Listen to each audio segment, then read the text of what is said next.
The Late Night Alternative with Iain Lee on Talk Radio. We have ways of making you talk.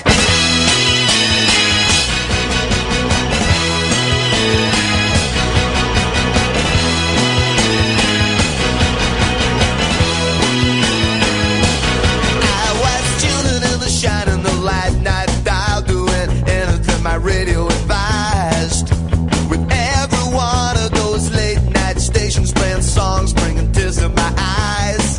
I was seriously thinking about hiding the receiver when the switch broke, 'cause it's old. They're saying things that I can hardly believe. They really think we're getting out of control. Radio is the sound salvation. Radio is cleaning up the nation. They say you better listen to voice of reason, but they don't give you any choice, 'cause they think that it's treason. So you had better do what you were told. You better listen to the radio.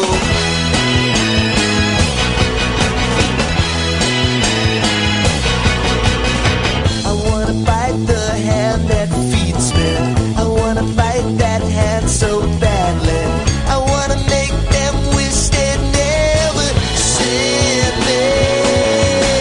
Some of my friends sit around every evening and they worry about the times ahead, but everybody else is overwhelmed by indifference and the promise of an early bed. You either shut up or get cut out. They don't wanna hear about it. It's only inches on the reel to reel. And the radio is in the hands of such a lot of fools trying to anesthetize the way that you feel. Radio is a sound salvation. Radio is cleaning up the nation. So you better listen to the voice of reason, but they don't give you any choice, 'cause they think that it's treason. So you had better do what you were told. You better listen to the radio. Wonderful radio. Marvelous radio. Wonderful radio. Oh, yes, yes. Yes, we're on the radio, you see, and playing a song that says radio. Yes, you get the reference, yes. Hammering it home a little bit there. Good evening, dear listener. Iain Lee, the Late Night Alternative on Talk Radio. Week 2 without Catherine. We have Cass in the pilots, co-pilots. You decide. I don't care. She's in a seat. 0344 499 1000 is the telephone number.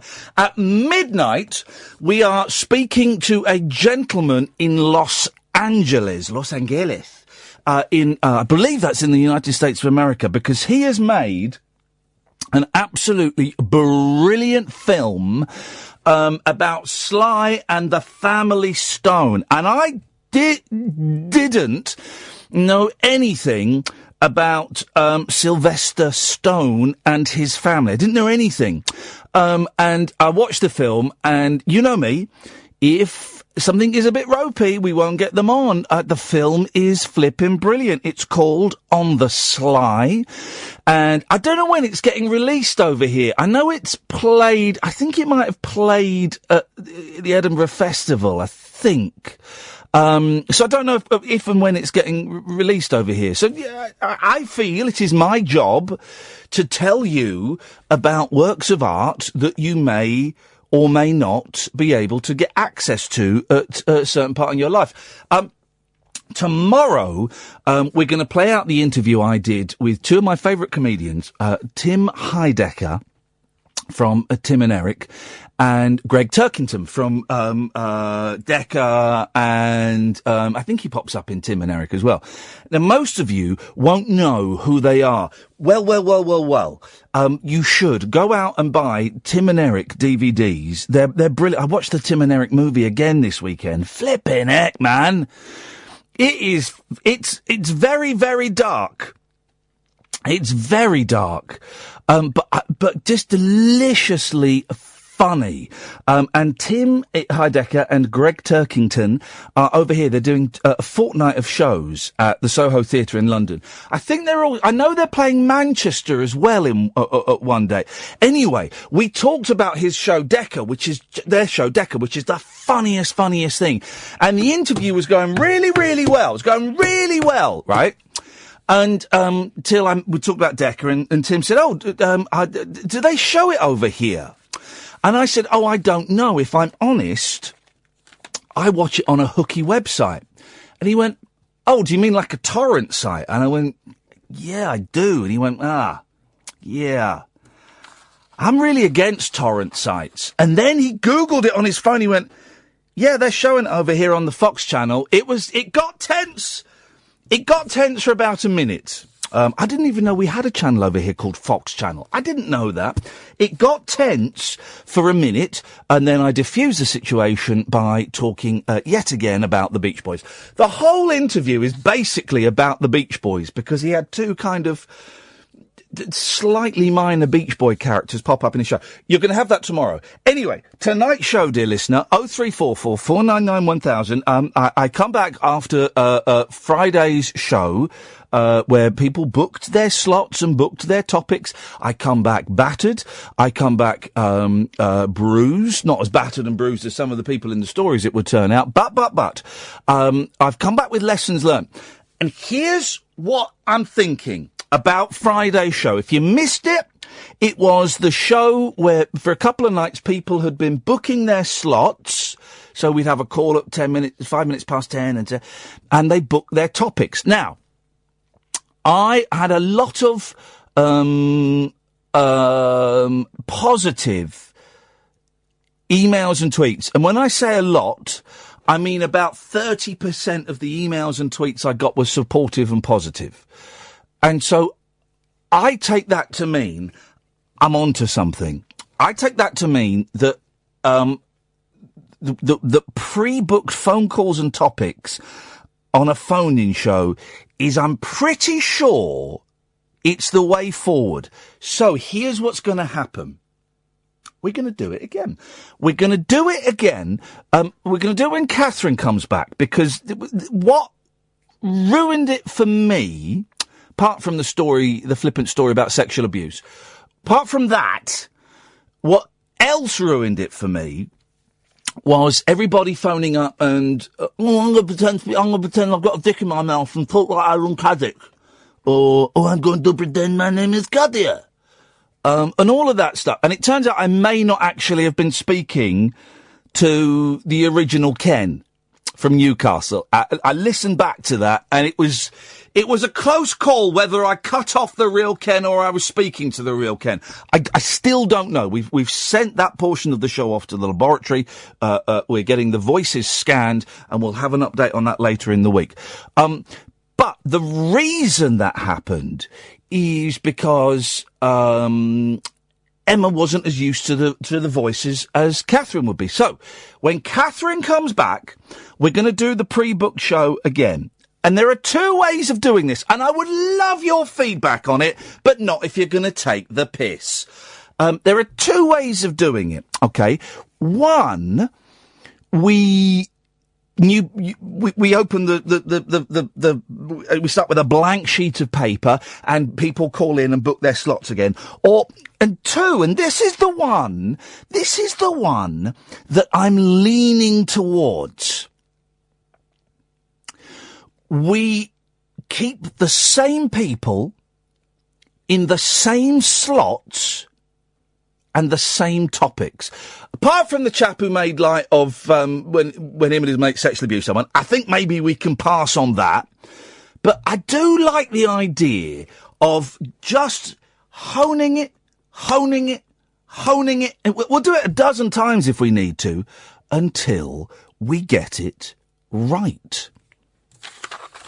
It's your time you're wasting, not mine, is what I'm thinking, but I'm not going to say that because I wouldn't be so rude as to say that. 0344 499 1000 is the telephone number. I would love to get your thoughts on Friday's show, how you think it can be improved. But bear in mind, my thoughts and my improvements will be absolutely final. 0344 499 1000. You speak to Cash, she'll call you back, we'll put you on the air. It cost you pennies, probably be free for most of you. So that's kind of what I'm thinking. And also, am I correct, dear listener, is next Monday a bank holiday? Is next Monday a bank... I'm looking at Sam. Sam is the youngest person here. Like kids know what a bank holiday is. I think next Monday is a bank holiday. If it is, do you want to do that thing again where we have one caller per hour? Do you want to do that? Because I've been listening to a lot of Beautiful Anonymous podcast recently, which is what inspired that show. Shall we do that next Monday? I think that might be fun to do something a little bit different. So next Monday we'll do the thing where we have on Periscope. I've got someone saying yes and someone going nah. Judge's decision is final. I think we'll do that thing where we have one caller per hour and they stay on for the whole hour and we just, we just chat, guys. We're just going to chat. So we're going to do. It's all it is. It's just a little bit of chat. Oh, and I saw a film tonight that I'm not allowed to tell you about. I had to sign an NDA, a non-disclosure agreement. So I didn't actually read the NDA, so I don't know how much I'm not allowed to tell you about. I don't think I can even tell you who it's by. But so I won't. So can't tell you till September. Now September's is it this week? Next week? I don't think I can tell you until the 9th of September that I saw the new Armando Iannucci film. I don't think I was even meant to say that. And I've signed an NDA, so we're in. Let's start. I tell you what, we'll have some adverts, and then we're gonna start the show. Yes. Across the UK, online and on DAB. The Late Night Alternative with Iain Lee on Talk Radio.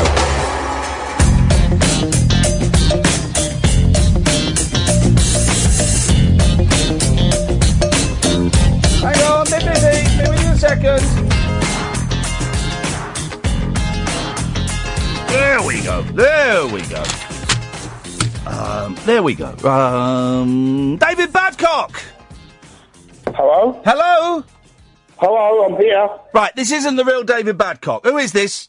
Correct the details. Who are you? I've got to admit it's David Bellamy, sorry. Correct the details. This is Andre. Correct the database. Excuse me, but I want to talk on gardening and agriculture. Here we go. This is something. Okay. I've got a feeling. Here's what I've learned, Andre. If what's that? Yeah, hello. Well, you've got no manners, so shut up and listen. Well, I've got very good manners, thank you very much. If you're the first, and indeed the only caller, 17 minutes into my first show of the week, it's going to be a very poor week. That's what I've learned. That's what I've learned. It'll be a good one. Well, no, that's... excuse me, I was a bit disappointed that I didn't get my slot on agriculture and gardening, because it's been a wonderful year. What the hell is going on in your life, man? For the gardening and agriculture. To come and talk... Beautiful. Very quickly, before we delve deeper into this, my friend Jeff might be making a film about people that call this show. Can I join in? Well, would you be okay if I gave him your phone number? I don't know. Could you give it to someone else, a lady, please? He knows ladies. He knows a lady? Yes, he knows a lady.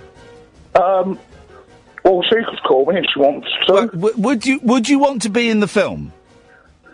Possibly. Right, well, to facilitate that, I'm going to have to put you in touch with him. So could I give him your phone number? Yes, you can. Thank you very much. Let's take Andre's phone number and write it on a bit of paper and give it to me. Right, okay. Right, what is going on in your life?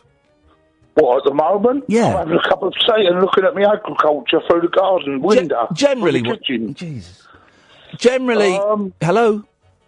Hello, I can't hear you. No, of course not. I've got very little patience this evening. This is what you're going to find. Very little patience. And I think it's partly because I think I've got an ear infection coming. This is what I think. Because my ear... I'm a bit bunged up, right?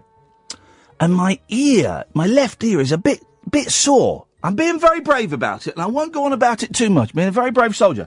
But my left ear is a bit sore, and then, do you know, it's been about sore for about 3 or 4 days. You know what happened today? My right ear went a bit sore. That's an ear infection, guys. That's an ear, and I'm wearing, it's like ear aids I've got, because I'm sharing headphones. I'm sharing unsheathed headphones. So who knows what filth is going into my ears, falling out of my ears. Who knows? Who knows? 0344 499 1000 is the telephone number if you want to give us a call. So, a few things we've got up and running indeed. First of all, how do you... In my day, to cure earache, you would get some cotton wool and stick it in your ear. And in the 70s... Oh, hello! In the 70s and 80s... That's better. I don't know what happened there.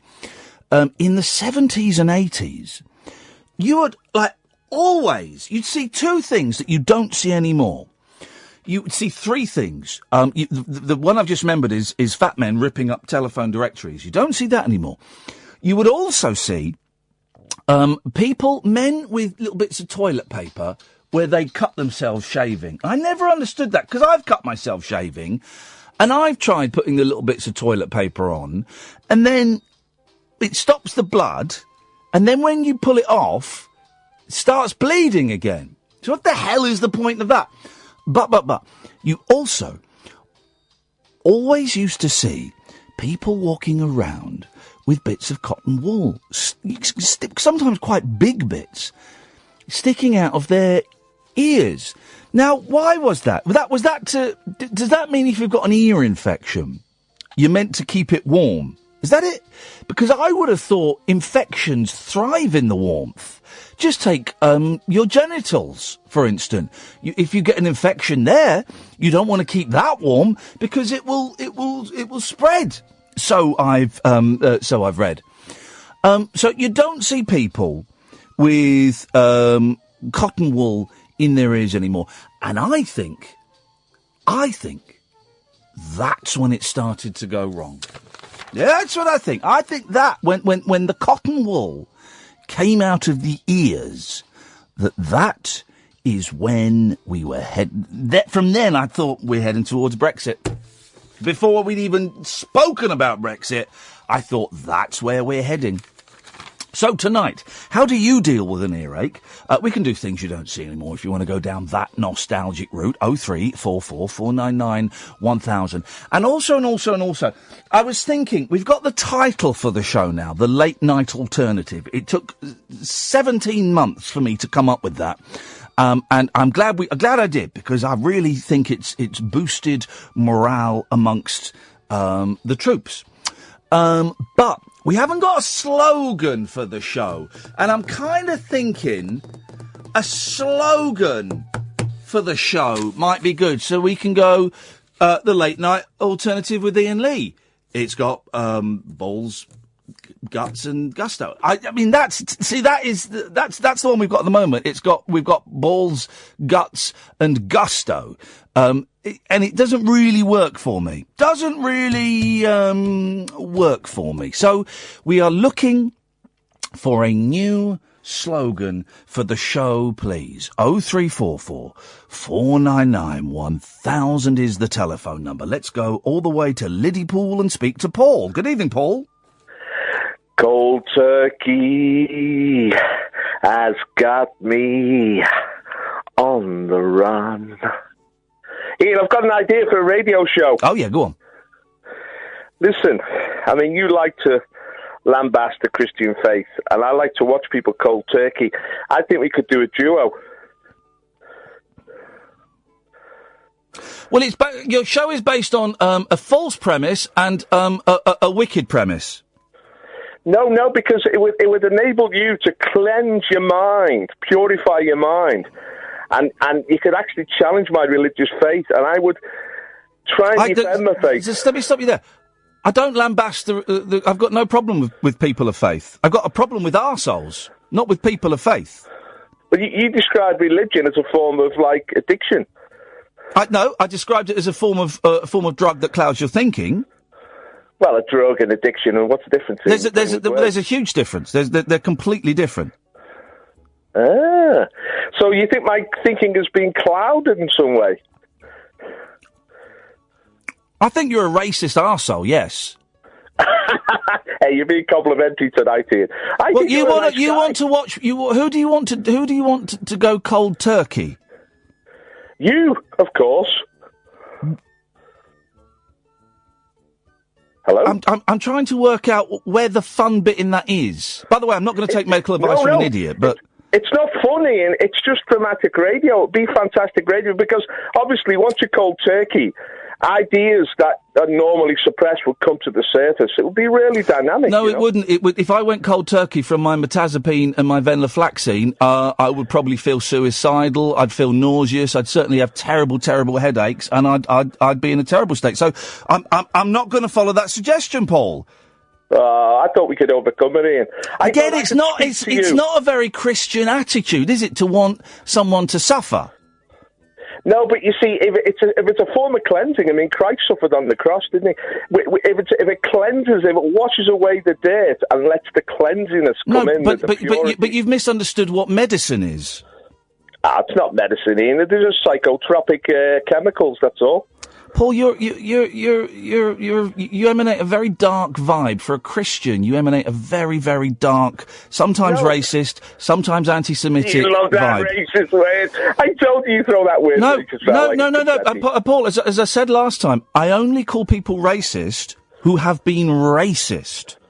Well, I don't think that you've proven your point, Ian. In a court of law, you wouldn't win that case. We're not in a court of law. We're on a late-night phone-in radio show. But you're slightly delusional, Ian, because, I mean, when we had our last conversation, Paul, you said... Yes. Paul.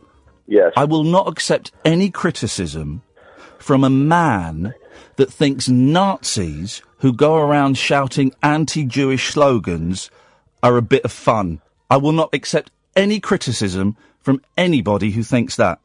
So you say what you want, but it's literally having no impact on me, because I now consider you... pretty much all of your views null and void, because you think Nazis and people going around making anti-Jewish slogans are comical. Your own words. In Hollywood movies, Ian, there is no Nazis now. It's like there's no Roundheads. Yes, there are. Civil War's over. There are. Hitler died. Paul, it was called Hitlerism. Paul, no, it wasn't. It wasn't called Hitlerism. It was called Nazism, and I'm afraid Nazis are on the rise, and as there was a big protest in Charlottesville recently, as you saw. Oh, a couple of hundred kids out of the whole of America, 320 million people. That's a joke, Ian. They weren't kids. They weren't kids. They were grown adults, and they had swastikas tattooed on their bodies, and they were making anti-black statements and anti-Jewish statements. I take that quite seriously, mate. It's not comical. For a Christian, your message of love is very, very perverted. No, but if you give these people a power they don't actually have, you seem to suggest that they're a threat to us all. They're not. They're at the extreme margin of the extreme margin. They have no consequence in our lives, Ian. That's the point I was making. Now, you said they were comical and they were funny. Well, I think anyone who goes around Sieg Heiling and behaving like something out of the Third Reich is comical. Well, lucky for you, you're not gay, black, or Jewish, then, huh? Well, I might be all three, who knows?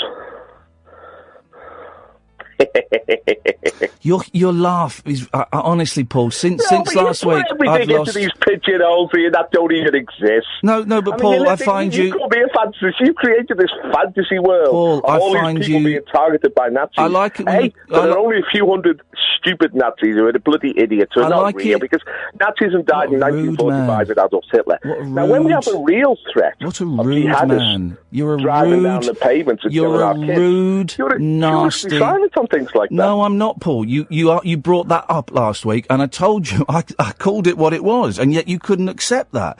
Paul, listen, when you come on and talk about music, it's a bit of fun, but Yes. I know that underlying all of that is a very scared, very frightened... Paul, let me finish a sentence. Let me finish a sentence, Paul. Get out of that hole. Paul, let me finish a sentence. For a Christian, you are so rude. Let me finish a sentence, man. Yeah, but you want to insult me all the time, say you're a Christian. Why is it an insult to call? Why is it an insult to call you a Christian? But you're using that as a weapon of attack, like a form of insult. Not at all, Paul. You're not. You're a Christian bot. You're a Christian bot. I've not said. But I've not said you. Here's the thing: you don't listen. I've not said you're a Christian butt. Shall I say the sentence again? Would you like to listen again? Well, yes, teacher. Please edify me. For a Christian, you are very, very rude and uncaring.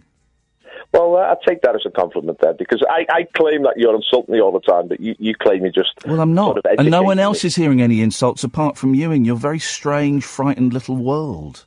I feel sorry for you, Paul. Ian, you know that psychotropic drug you take? Can I have some as well? Maybe I'll be able to get in your wavelength then. Then why don't you go and ask an asthmatic for Ventolin, and go and ask a cancer patient for chemotherapy? Why not go and do that? Go and have a bit of radiotherapy. Because that's the same thing. I can't get on your level mentally, and you seem to be in this whole little universe. Paul, it's entertaining, Ian. That's the thing. I'm not condemning it. Here's the thing: you will never get on my level, and it's not the drugs I'm taking; it's the spirituality that's inside of me. Wow. I'm impressed. Are you like the modern day Jesus then? Are you the Messiah, the man, the bringer of spiritual truth? When someone says something interesting and wise, you throw back a joke, and I just wondered why you have that defence mechanism. Because it's all illusory. You're not saying anything sensible. I know in your own little world. You can't respond in a grown-up way, and I find that really sad. You're reflecting on your own mentality. If you could break out of that and see reality as it is, you'd realise that what you're saying is that doesn't even mean... You say that I'm saying stuff that doesn't mean anything. You're just babbering away. At least this time you're not making up lies about black people and Arabs, though. So that's something. Or making up lies... Or making up... proof that that's a lie. Or making up lies... Or making up lies that your videos have gone viral and had over 1 million hits. Hang on. First of all, you're making false allegations that you cannot prove in any way. Give me the link to the videos that's had over 1 million hits. Right, I'll tell you what happened. My video, when I made a speech and it was seen by 1 million people, it had 1 million hits when I made that speech. Well, send me the link so I can see the numbers. Now, you want me to justify myself to you. I'm not going to do that here. Oh, Paul, really? Because I'm playing your game then. You really? I mean, I don't... Oh, okay, you had a video that had over 1 million views, but you're shy to share it. I understand that, Paul. No, 4 videos here. Not 1. I understand that. I understand that, I'm mate. not shy, but I don't need you to validate my life. I don't have to prove myself to you, Ian. I know what the truth is. Okay, Paul, you don't want to share your video that's had 1 million hits. That's fine, I get it, of course. 4 videos had over 1 million hits. You're shy, Paul, I get it. You're shy. I'm not shy, you know that. I'm very forward with my opinions. With your obnoxious, anti-Semitic, anti-homophobic, anti-Islamic, anti-black, anti-Arab opinions, yes. No, I'm not anti-Arab. I've never said anything anti-black. I mean, I just saw... You lied. What did you see on 9/11 in Liverpool? Reality. What did you see on 9/11? You came out of your house and you saw black people and Arabs high-fiving, quotes, there was a party atmosphere. That never happened. Hang on. People approached me and spoke to me, Ian. I didn't see them with my eyes. They also approached me and spoke to me and said, isn't it great what's happened? That never happened, Paul. America deserved it. That never happened. And there was an excitement in their eyes. You said black people and Arabs were high-fiving, and there was a party there was a party atmosphere. Absolutely. It was an incredible atmosphere. I was totally ignorant. I walked out to the street not knowing what had happened. The sentence I was totally ignorant. You were, you are, and unfortunately, Paul, I think you might always be. Ian, you should write a novel because you create fiction out of nothing. You've got a vivid imagination. You can put words together, but it's all false. It's all fiction. That's all it is. It's not reality. And you can't validate anything you say. If you say so, Paul. Listen, Ian. I'll make this pact with you, right?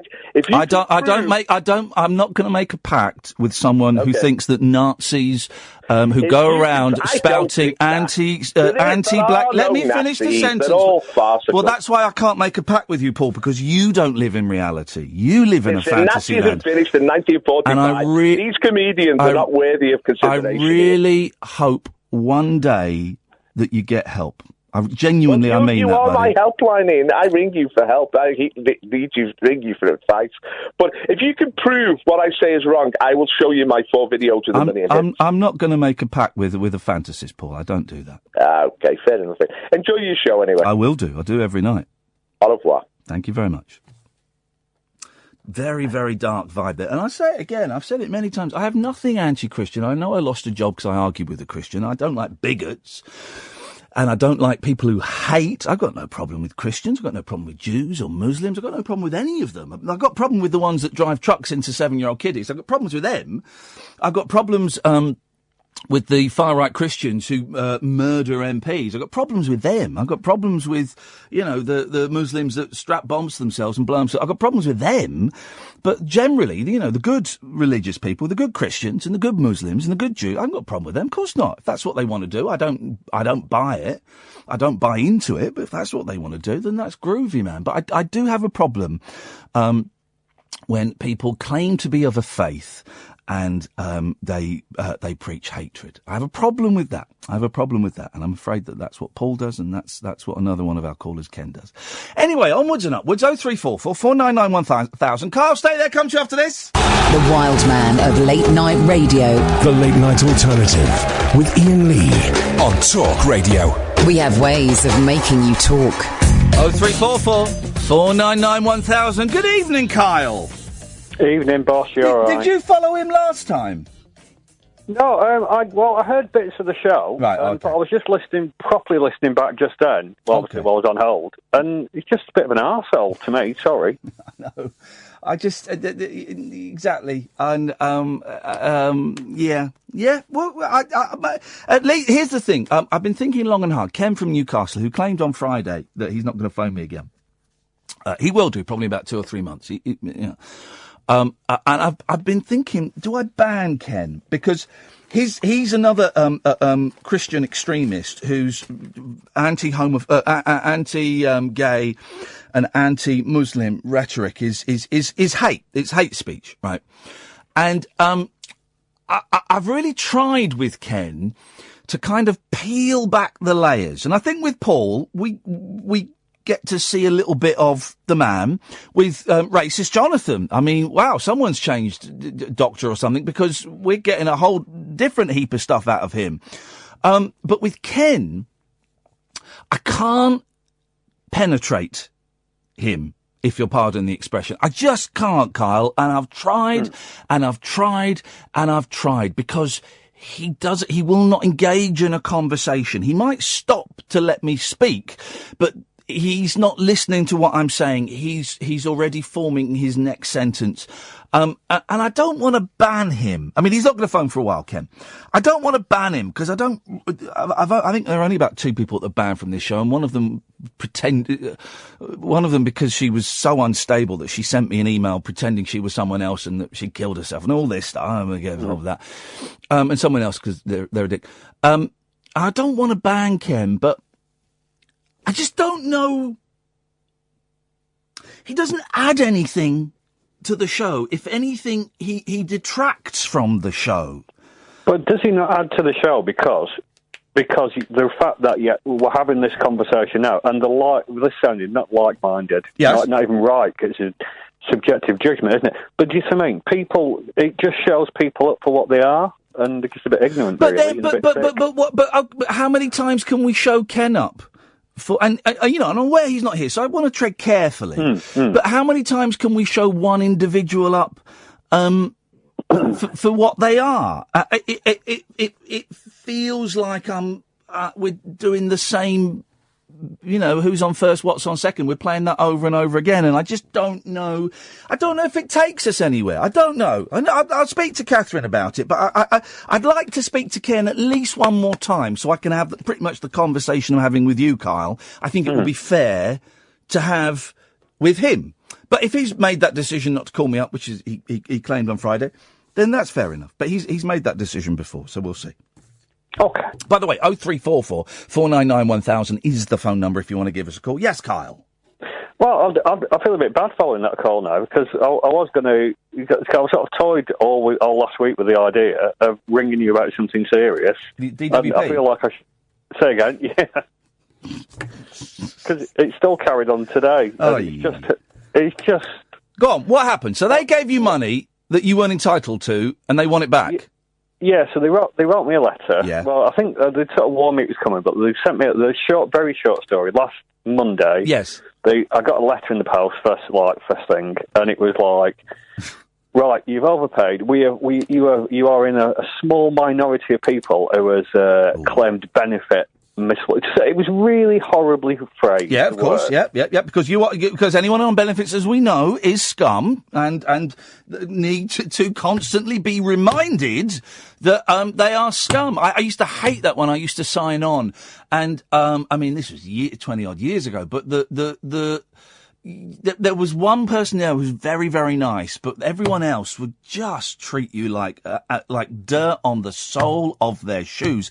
And you're kind of thinking, I'm having to humiliate myself for whatever it was, 35 quid a week. And, you could at least smile at me. Smile at me. It's just horrible. Well, like I said, I didn't mind the overpayment because I was totally fine with that. Yeah. And I was like, I've been quite good with money, I think, and I've got the money to give them back. So the two bits. So also in the letter, and this is a bit that incensed me, and I'm not saying it to just go say, Ian, what do you think? But yes, but they said we've put a £50 financial penalty on you. And they've charged me. They've charged me 50 quid. Seriously, I've got the letter here. Right. Okay, well, that's a surprise. I thought they were just going to ask for the money back, and I would have had to have gone, unfortunate as it may be, you've got to pay it back. 50 quid, what for? Just honestly, it just says, hang on, I'm just looking where my letter is. It just says, we've imposed a £50 financial penalty because you didn't tell us about your changed circumstances, which, if you want to know, I did, by the way, which they've admitted. Oh. But... yes, but they've still this 50 quid charge. Hang on a minute. And do you have to go and pay that 50 quid, or do they take it automatically? No, they said they can take it automatically, or I can just ring up my debit card. But so, I was a bit panicky on Monday, and it's not a scam. It really is like a real letter. I spoke to them. Yeah. So they sent me, all right, it says on here, right, well, you need to ring the management team to pay it back. Yeah. So I rang them back, and they said, last Monday, they said, we haven't got it on the system. Oy. I said, all right, okay. They said, well, you need to ring back the main DWP office. So I rang them back, and they said, it's not on the system. Okay. So I fretted about it all week. I feel like I'm properly whinging. We have a whinge, mate, because this is stressful stuff. Of course it is. Well, yesterday, funnily enough, after apparently you do another show on Virgin, I rang that show, I ended up having a seizure and was in hospital for the rest of the day. Hang on a minute. Whoa! Stop the clock! Are you saying my show on Virgin gave you a seizure? I think it was reminiscent about Ben Elton and popcorn. Yes! Yes! This is the best news I've ever had! I have never caused someone to have a fit before! And my show on Virgin... Right, man alive, I've got to tell the boss of Virgin, I've got to tell Francis this. This is incredible, Kyle! How close were you to death because of my show on Virgin? Do you know, I was probably not touch and go yesterday. Were you touching cloth? I wasn't touching cloth either. Oh man, alive! Sorry. Man, I don't want to make light of what is, I know, a very serious medical condition, but that is the best thing anyone could have said about my radio work. Thank you, Kyle. Thank you. The one you might like, this is genuinely true, is when I had the original. This is really grim. I'm really sorry. Do you want me to just tell you? Yeah, come on. Don't worry about grim. You've argued with a right-wing Christian. So when and my friends made jokes about this at the time, I just bought the Doctor Who DVDs used to come out every month. There was a black and white one they'd reconstructed, and it was quite slow, a William Hartnell, and it was on that weekend that I actually had the one that did nearly kill me.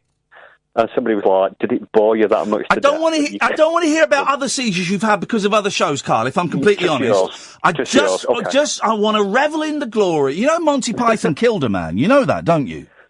Mate, by laughing. Yeah, a bloke died laughing watching an episode of Monty Python, and that has always been my watermark of what I want to achieve. And with you having a seizure because of my new show, Virgin Radio, Sunday mornings from 10, that is genuinely one of the nicest things anyone's ever said about my work, Carl. Genuinely. Thank you, man. Well, I don't want you to finish me off, though. Not like that. I won't be doing that, sir. That's how I got started in radio, but now I've got a successful career. I don't need to finish anybody off.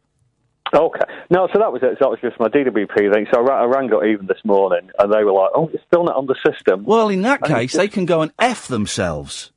But no, I think what upset me, though, is they said about the £50 penalty, and they said because we recover that before we recover any money because they can benefits. Absolute winkers. But I just thought and like I said, luckily I think I've been all right with money. Yeah. But if I didn't, and there's some and I'm not. It could be a single dad, could be a single mum, could be anybody who's really struggling. Well, listen, if someone is fraudulently claiming them, I guess there has to be some penalty. But if, like you said, you told them the change of the circumstances and it's a cock up on their end, then up yours, Dilaws. Yeah. No, well, I'm hoping so, but I'll just keep it. So I don't know your last name, so Kyle Craig. It's like the film, I, Daniel Craig. Is that what it's called, I, Daniel Craig? Is it? Or is it I'm Daniel Craig? Blake. Who? Blake. Darren Blake. Daniel Blake. I, Kyle Blake. There we go. Daniel Craig is Bond, of course, isn't he? Yeah. For £130 million. For the next one. Maybe tweet him and see if he'll give you the 50 quid, Kyle. Oh, yeah, I'll give it that. That's an idea. Thanks, Ian. Nice one, mate. Thanks very much indeed. If anyone else has suffered a physical or mental injury because of listening to my show, please do get in touch if you're able to. If not, either use your eyes to tell your loved ones or the doctors that you want to publicise the fact that I have caused some form of brain damage. That's excellent news. 0344 499 1000. Jay. Oh, God, and then it's Gatford after this. The Late Night Alternative with Iain Lee on Talk Radio. We'll get you talking. 0344 499 1000 is the telephone number. Let's go to Ben. Good evening, Ben. Hi, how are you, Ian? I'm very well, Ben. How are you? Great, thanks. It might be a slight delay because I'm calling from New York, and I want to give a shout-out to all your Periscope viewers, including Julia. Oh, now you called the other night, but it was right back at the end of the show, wasn't it? Yeah, right. We had to get cut off for a bit early. There we go, Ben. Well, I'm glad that you have called back. Whereabouts in New York are you? Brooklyn. Have you heard of it? Brooklyn. I was in Brooklyn. We went. Me and my producer Catherine did the show from New York for a week, and we came. Oh no, hang on a minute. Did we go to Brooklyn? We went to New Jersey. Sorry to hear it. No, I think we went to Brooklyn. Neil Diamond, of course, comes from Brooklyn. Is that right? I didn't know that. Well, listen, mate, if I know more about your area than you do, then you need a damn good... I might... No, listen, I'm originally from London. I live in Brooklyn now. But I just wanted to tell you, we've been watching the eclipse here. It's very exciting. Oh, of course, I forgot about that. Yes, how did that go? Did you all go blind and then the country got taken over by Triffids? Yes, I'm currently blind right now. Actually. Brilliant. Good news. Brilliant, fantastic. Result. Okay. Result. Okay, let me get to... Please. Let me ask you a quick one. Okay. What do you think of what's going on in Speaker's Corner? I heard it's been taken over by the new arrivals, shall we say. What do you think about that? The new arrivals, who's this, a pop group? They replace the old arrivals? I don't know. I'm just going by stuff I've seen on YouTube, so... Right, I have no idea what you're talking about. All right. Well, no, no, expand, because I think I have an idea what you're talking about, but I'd like you to expand. Well, I'm hearing that there's like an influx of these like Muslims in Speaker's Corner, right. And it's become like very overbearing. Have you ever been to Speaker's Corner? I have, yeah, a few times. When was the last time you went to Speaker's Corner? Probably about a year and a half ago. Okay. I last went to Speaker's Corner 20 years ago, and I ended up having a row with some Christians who were really anti-gay. But here's the thing. Sounds right. If you're getting your news from YouTube, you need to get your news from somewhere else, right? Because YouTube, I don't know if you know this, anyone can post videos on YouTube and they're not like vetted or fact checked. I had no idea. Yeah, it's true. Because I've got a YouTube channel, right? I put stuff up there and it's nonsense. Anyone can post stuff on YouTube. So what if there are Muslims talking at Speaker's Corner? What's wrong with that? No, nothing. I don't have any problem with it. I'm just hearing of a trend. Well, maybe I do have a problem with it, but I'm not. Well, what's your problem? I'm against it. Well, you said maybe you have a problem with it. So let's tug at that thread in the sweater of life. What's your problem with it? I'm hearing that they're intimidating people there, and that there's people like regulars that have been talking there for years that don't feel safe going there anymore. I haven't heard that.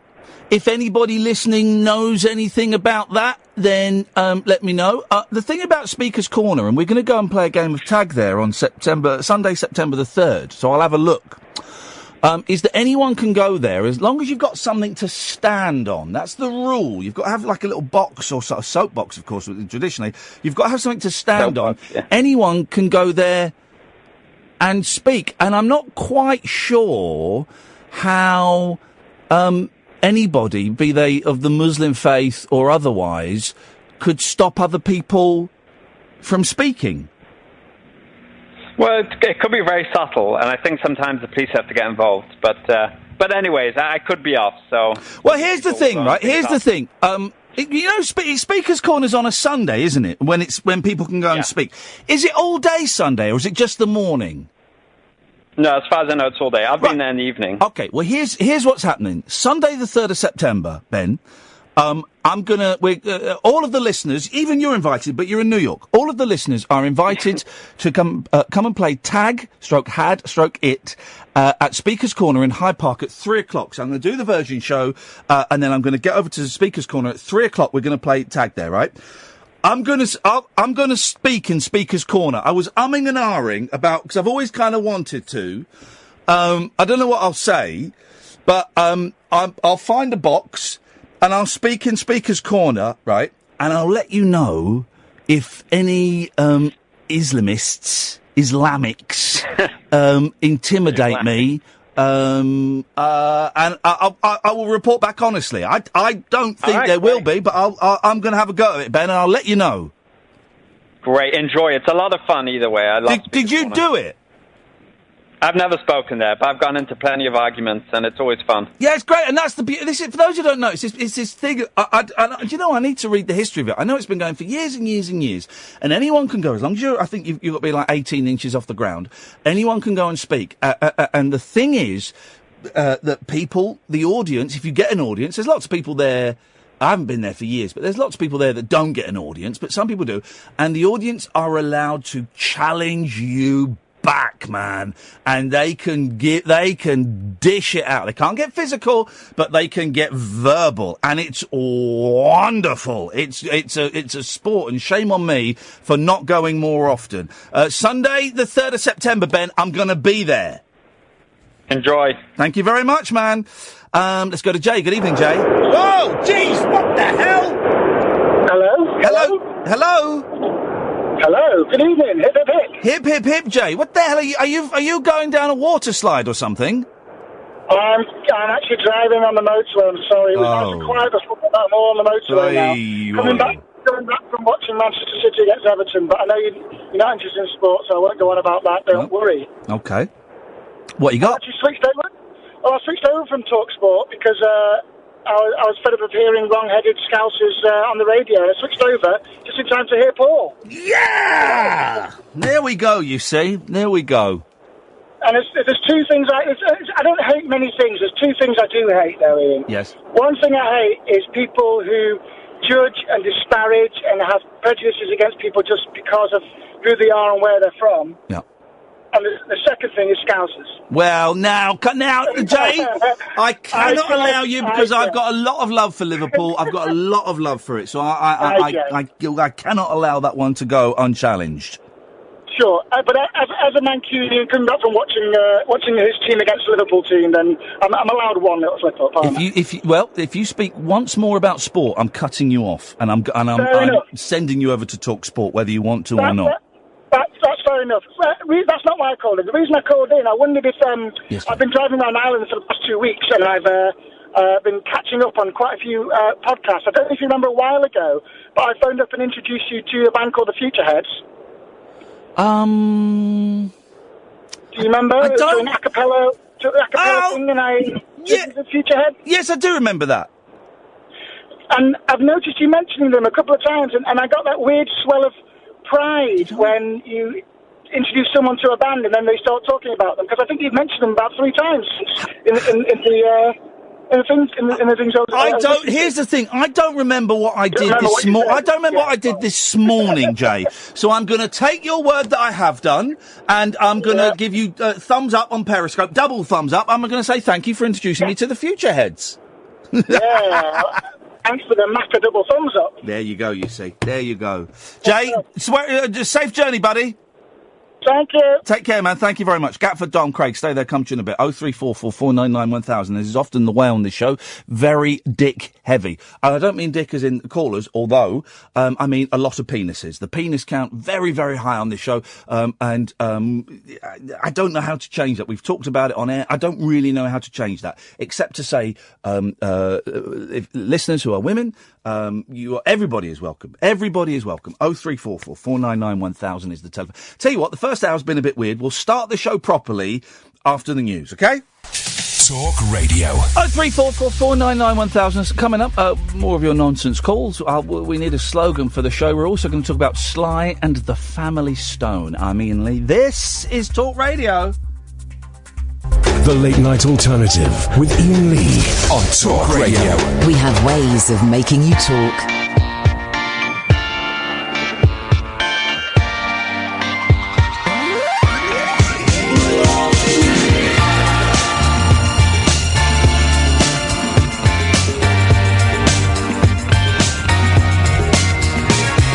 Saturday,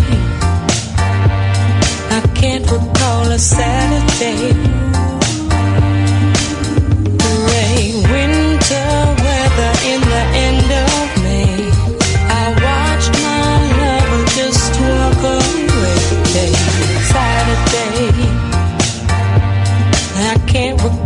Saturday, are we supposed to take all off and just throw it away? Or can we make up, baby? You know I'm getting. 'Cause it's not a good day for a breakup. Let's get together and make up. Agree to disagree. Make a list of everything you dislike about me. Put it on a piece of paper and throw it away. Not a good day for a breakup. Sunday blues. Yeah, I still haven't got a clue. And I can't seem to get in touch with the truth. And I can't seem to get a hold of you. Now Sunday's through. Kicking myself. And I haven't got a good excuse. Kicking myself. But now I recognize the wrong in the things I do. I must apologize sincerely to you.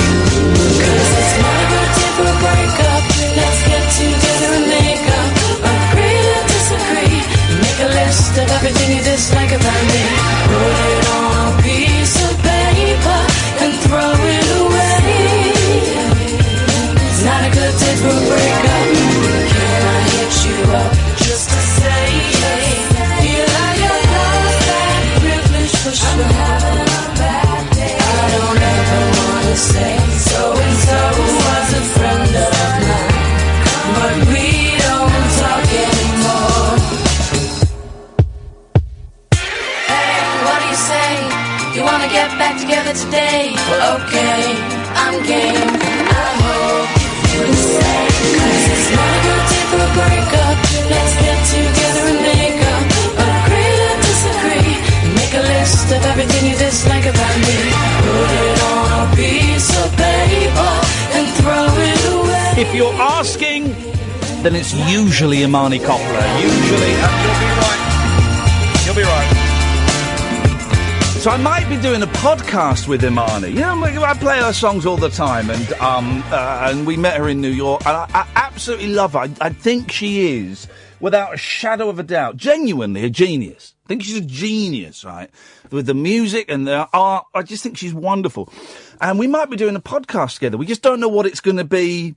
We don't know what it's going to be about yet. That's the key thing that's holding us back, is knowing what it's going to be about. Once we've got that, then we'll record a podcast together. How's about them apples? Good evening, dear listener. This is Iain Lee. This is Talk Radio. This is the late night alternative every weeknight from 10 o'clock. Let me just flag up doing shows. I should try and sell stuff more. I'm never very good at selling stuff, so let me sell stuff.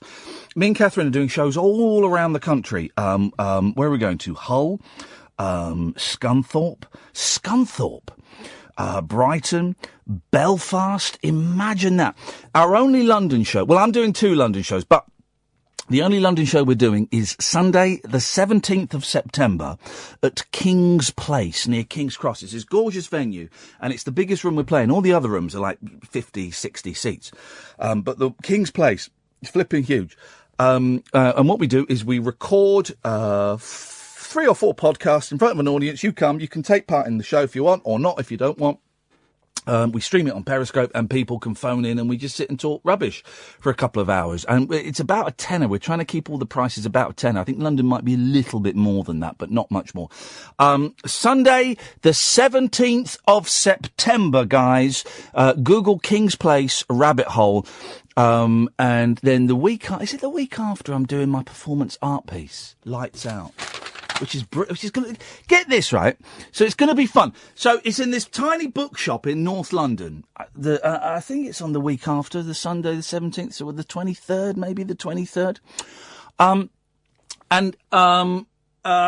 You come into the room, right? And then you bring like a pillow or a cushion. This is not the thing I'm doing with Catherine. This is the thing I'm doing on my own, right? So you bring a pillow or a cushion, and you come and sit or lie on the floor, whatever, get comfortable. I don't mind. There's no seats. That's the thing. You can stand if you want, but here's the rub. It'll be in complete blackout. You come in and find your place, and then we'll black it out. And then, for an hour, I'm going to play the radio. Imagine! Just going to have a radio. It's going to be hooked up to some speakers. I'm just going to play it. And there'll be a bit of static. And then there'll be a bit of stuff, and we'll listen to a bit of stuff for about 30 seconds, and we'll flip from between the medium wave and the short. I need to buy I want to buy a big old chunky radio that lights up. That'll be the only light in the room. I've got that in my head. So I want to buy a big old chunky valve radio. If it sounds like wank, then it probably is. But won't it be fun? If you want to come to that, ticketsource.co.uk/Iain Lee. Ticketsource.co.uk/Iain, IAINLEE. Enough of that. There's more I can sell you. T-shirts and tote bags for all of your totes. But I'm going to hold off, and instead I'm going to dive in, and we're going to speak to Dom. Good evening, Dom. Evening, boss. How you doing? I'm doing very, very well, Dom. I'm licking my wounds after Friday's show. And do you know who I spoke to at the weekend, Dom? Danny Baker. I spoke to the man in the mirror. And I had a long, hard chat with him. And we've agreed that we're going to make some changes. And one of those changes is I will not be beaten by, and I counted them. On Friday night, I had 15 texts to this station calling me a C. 15. And I am not going to be beaten by that, Dom. So I think we're going to do the pre-booked phone-in show again. And I'm leaning on the side of, I'm erring towards having the same callers doing the same topics. That's what I'm erring towards at the moment. I completely agree. If you fail the first time, if it doesn't go to plan the first time, you don't just give up. Oh! You do it again. Hey! Who was that? There was a spider running up a Scotsman's kilt, and the Scotsman flicked him down, and the spider kept running up the kilt. And one day he got inside the Scotsman's in the penis. And he lived in there for years. And then he laid eggs, and one day when the Scotsman was making love to Mary Queen of Scots, a million baby spiders, as he ejaculated, a million baby spiders ran out, and she became full of spiders. So, and from that we learn, do it again, do it again, do it again. Okay, I would have used the analogy about WD-40 and how there was 39 water displacement fluids that didn't work, but the 40th one did. But yes, spider sex ejaculation sounds perfect. Thank you very much indeed. By the way, great name for a band there, guys. Spider sex ejaculation. It really is. What we need to do, right? We get work experience people who work. They never work on my show. They never come on my show. And and do you know what? Nearly everyone who works at Talk Radio is good, but we still get some idiots who work at Talk Radio. Idiots who muff things up and go against general manners and etiquette and stab you in the back. But here's the thing, right? What we need is there's a chair there. If you're watching on Periscope, there's a chair just here, right? What we need is like they get courtroom artists, because you can't take cameras into courts yet, which I think is wrong. You get courtroom artists. What we need is a young workie sat on that chair, and every time someone says something that would make a good band name, they write it down. And then do you know what they do with those band names? Trademark them. Thank you very much indeed. Trademark them, copyright them, buy spidersexejaculation.com.co.uk, .biz, .tv, .org, not .org and not .net actually, they don't count. Buy them, right? And then when some little punk wants to start a band, they go, Spider Sex Ejaculation, yeah, well, yeah, it's a great name, yeah. Let's get oh no, the domain name's gone. Oh no, but it's for sale for £10,000. Yeah, that's called cyber squatting. It's illegal. Yeah, well, in some countries, but I'm going to do it in Fiji. You're fine. All I need, just imagine, right? If say we come up with 5 good names a night, right? How much did I say for the website and the name? 10,000. Yeah. £50,000 a night, mate. 50 grand a night on top of the 40 quid that I earn. 50 grand a night. And because it's in Fiji, who knows about it? Who knows about it? It goes through PayPal. Don't mark it as services. Mark it for friends. Friends and family. That it's not a service. Because you don't pay for it if it's a service. No, it's friends and family. It's a gift. Yeah. 10 grand, 50. Whoa, bish, bash, bosh. Beautiful. Lovely. That sounds like a plan, but I think Fijian dollars are about 8,000 to the penny, so you probably get about £2 for that. None of the workies will come and work on this show. We've got no one who will sit. This chair is empty, just like the baby bear's chair. No, that was broken. Just like whose chair did she sit in the end? Mummy Bear's or Daddy Bear's? The baby she broke. I think it's the mother's. Because Daddy's was too big. But what? Who would ever complain about having a chair that's too big? That's got a sofa. That's ridiculous. Yeah, exactly. Curl up on that. I would have fallen asleep on the chair. I wouldn't have gone to the bed. No, I wouldn't have gone to the bed. That's very dark behaviour. She deserved to be mauled to death, Goldilocks. It's trespassing and burglary. I would have killed her. I'd have, if I was the Bears, I'd have shot her and then I'd have eaten her. Even if I wasn't a bear, I'd have done it. If I lived in America. And you could. You're allowed to. This is the thing. You're allowed to do that in America. You can actually shoot someone and eat them if they break into your house. Beautiful. Beautiful country. Beautiful country. Dom, what did you call in for, mate? Because I feel we're going off on a bit of a tangent here. A massive tangent, yeah. I've got 3 things. Can I put myself forward for one of these hour slots on Bank Holiday Monday, please? No, not now. What are you doing it now? It's a week away, you muppet. I don't wield any power over it. I don't know. Get out of town. It's nothing. Look at me. It's nothing to do with me. It's Catherine will make those decisions on Monday evening. It's not like camping outside the Apple store for a week. First come, first serve. It don't work like that, buddy. Right, well, I'll speak to the organ grinder when she gets back then. Thank you very much indeed. Do you want to do a biography? Yeah, go on. I've got a slogan, but I can't give you the slogan until I've done the biography. All right, let's bring Sally into the conversation. Good evening, Sally. Hello. We're going to get to... Oh, you're more common than normal. We're going to get to... lovely. Thank you so much. You're welcome, Governor. We are going to get to your point in a minute, Sally. Please don't think this is me brushing you off, which is a great technique, by the way. But Dom is going to read from a biography or an autobiography, and we have to guess who it is. Yeah. Okay, go on then. Go on then, Dom Dom. Well, you get to pick a page, Sally. Anything between 10 and 256. Oh, it's not a big one. It's not a big one. 213. Oh, controversial. She's gone for towards the end. Is that good or a bad idea? Who knows? That could be summing up everything. It could be. Here we go. Go on. I don't know. Right. I'm going to miss out names, and I'm going to miss out any identifying At things. last, well done. You've worked out how this game works, you muppet. I invented it. What are you talking about? Come on, Dom Dom. Right. I invented it 10 years ago. I just never got round to doing it. Yeah, right. Blank's cyclical theory of human culture had been fairly on the button so far. Luck or educated guess? Your call, reader. But for a man whose ego drive was about being right, the ego was growing. Hang on a second, right? So this is a biography? It's... Okay. No, it's auto. Is it? He talks about himself in the third person. Oh, this is great! Okay, go on. What else could go right? Well, the blanks could break, but patience. The blanks but what could about, break? It's the name of a group. Okay. Right. Well, what about sex and romance? What could happen in this truly central part of the life of this educatedly lucky guy? Shane Ritchie. Loads. No, not Shane Ritchie, although I've got his somewhere. Okay, of course you have. Blank. It's blank. What? Everything okay? Blank, it's blank? It's somebody speaking. It's quotation. All right, mate. Calm down. Yes, the day job. Never give up on the day job, and here's why. These years of wonderment in the life of... Blank. And the... Blanks.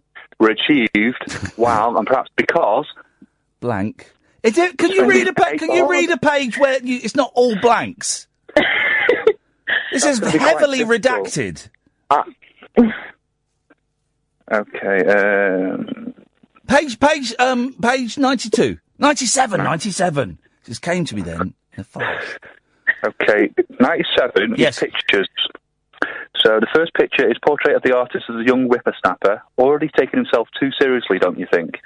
And it's a small boy, looks about 50s maybe, shorts and tie and a shirt. Right, you can't describe pictures to us. Well, you see the page, mate. Don't blame me. I don't want to go too early because I bet he goes on about his childhood for ages and ages and ages. 78. 78. Okay. I'm feeling close to this one. I can feel it. 78. Yes. Okay. There's some first names, but they shouldn't help you.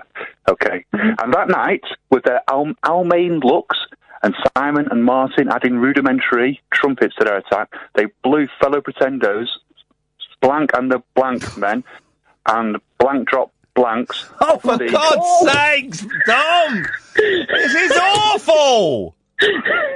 Someone's tweeted, is it Steve Jobs? It's not Steve Jobs. Right, stay there. I've got to do a break, and then we'll flip it. Oh, God. We're trying to guess the autobiography. If you want to play, 03444991000, late night alternative on Talk Radio. Late night conversation worth losing sleep over. The Late Night Alternative with Iain Lee on Talk Radio. We have ways of making you talk. Okay, for no other reason than it kills 5 minutes, we have got Dom reading from an autobiography. Well, Nick is saying Brian Epstein, and Ray says Eric... Ooh, sorry? It's not Brian Epstein, but it's right sort of ballpark. Okay, and, Ray says Eric Clapton. Andrew Lou Oldham. I've never heard of him. What the heck? That is one of the best books you can get, mate. He used to manage the Rolling Stones. No, don't like Rolling Stones. No, I don't like the Rolling Stones either. But, a book by the person who used to manage them in the 60s. Oh, it's a great read, you muppet. I'll look it up then. Open your mind, buddy. Open your mind. On the phone. Sorry, Sally? Sorry, I'm sorry, I was just talking to the other half, sorry. Oh, okay. Well, on the phone. You're live. You're live on the radio. So it's someone in a managerial role? Yes. What about if I give you the slogan for the show? And if you know your stuff, you may know where that Okay, comes mate. from. Okay, mate. Yeah, go on. No, Slogan of the show. So what's it called? The Late Night Alternative with Iain Lee. We do things differently here. Sally beeping? Sally, is your other half... Is your other half touching you? Because you're making, like, sex noise. I think. Such a long time, I don't... No, that's really not the noises I make. But, sorry, it's just he keeps interrupting me, that's all. Okay, well, tell him to shut up. We're trying to work out... I've told him to bugger off. So, all right, well, that's a little bit different. Dom, I just don't know. This is Manchester. We do things differently here. Anthony H. Wilson. Mr. Anthony H. Wilson. There we go. You know Hookie's coming on the show. Yes, I do. Here we go. Hookie's on the show. Here we go. Hookie's on the show. Unless someone here... The Late Night Alternative with Iain Lee. Yeah. We do things differently here. Thank you very much, Tom. You can keep saying it, but it's still rubbish. Hookie's on the show, unless someone here stabs me in the back and gets him on the breakfast show instead. I don't know. We'll see. Sally, good evening, Sally. Hello. Craig and Gatford, I promise I'll come to you. I promise I'll come to you, but I may not come to you. Yes, Sally. So I really sound common, do I? Beg your pardon? Oh, get it. Do I sound that common? That was Dom that said that. Nothing to do with me. Oh, right, okay. All right. So I've got phone up. Sorry? With a dilemma every week. Well, until it goes right. Well, that's not every week. We're not doing it this week. Oh, well, whenever you do it. I think we might do it again next Friday, as of next week. Okay. Yeah, that's pretty much it, yeah. So what if I don't have one? Do the same one. Oh, no, but I thought I'd sorted that one out. Well, have you really, though? Oh, I couldn't care less if I have or haven't, so... But do you really not care, or do you care? Oh, don't start again. I'm not changing my mind again. Aren't you? What? I think that's the plan. I need to speak to Catherine when she gets back. Let's be honest, she's the brains and I'm the looks on this show. I mean, I don't mind having a dilemma every week, because I probably will have. But I imagine from the little contact that we've had, Sally, I imagine your life is quite full of dilemma. Dilemmae is the plural. Right. Why do you think that? Well, because Don said that you were quite common, and common people tend to have a lot of dilemmae. Okay. So, so common people have dilemmas then? Dilemmae. Dilemmae. Whatever. Oh, I don't know. We've all got dilemmae. I've got loads of dilemmae. But does everybody want to hear about my dilemmas every week, or whenever you do it? Well, I don't know that's definitely. I don't know that. Listen, if you guys had got it right in the first place, we wouldn't need to do it again. It's a really good, it's a solid idea. It is a solid idea. This is the future of phone-in radio. All the shows will be doing it soon. LBC, all the shows here, apart from Julius doesn't get any calls, they will all be doing it soon, right? Where people have to phone in the week before with their topics and book their slot. It is the future. Okay, but I didn't muck it up in the first place. Doesn't matter. You were part of the experience. Right. Okay. All right, okay, I'll do that then, fine. Thanks very much for calling, Sally. See, it's fine. You see, we got there in the end. Good evening, Gatford. Oh, that was the chair. That was the chair, guys. That was the chair. Although it has been a little bit fruity for me at the moment. I'm trying to lose weight, Gatford. And to lose weight, do you know what I've done? Hello? He's gone. It's because I'm talking about losing weight. He's well, thanks, Gatford. Craig? Evening, Iain. You get my boring losing weight story instead. So, fantastic. I'm trying to lose weight. Do you know what I've done? Eat less and exercise more. I have forsaken food. Won't that damage your stomach? I don't eat. But no, because I've got this, I said don't eat. Today I've had one slice of toast and I had a sandwich. But it was a low-calorie sandwich. No bread. I'm drinking one of those, like, supplements. You know those supplements you get where you mix it up, right? And you drink it and it fills you up. It does fill you up, does it? Oh, it fills you up. Oh, it's great. It fills you up. Like fills you up. But it makes downstairs very, very fruity. I'm going to be honest with you. I mean, it smells like a tramp's willy. It really does stink. But here's the thing. Have a guess how much weight I've lost. Stone? Absolutely none. None of it. It's not going anywhere. What is going on? Literally, I'm starving myself drinking this crappy drink, right? And having one slice of toast and a low-calorie sandwich. It's all I've eaten, right? And I'm not losing any weight whatsoever. And I'm taking the dog for, like, 2 long walks in the day. I've not been to the gym yet. I can't be bothered with that. 2 long walks. We're going big, long, fast walks. Poor little, she's only a little westie. She's knackered. And I'm fast walking and I'm listening to podcasts. I've not lost anything. What the hell is going on?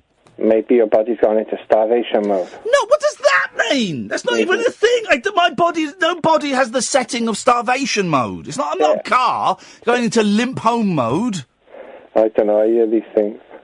Okay, well, I'm telling you're not bored. You're not interested, and you're bored by this. So let's get to your point, Craig. Let's hear how good your bit is. Oh, it's not going to be any good, is it? I'm beating Kyle. I'm fighting 2 departments of the governmental benefits at the minute. Right. Oh, here we go. Yes. I had to go on job seekers allowance for a bit. Yes. And I think they've underpaid me. Yes. I've written 2 letters over 2 months and an online complaints form, and there's no reply, so they're not quick on getting money back to you. No.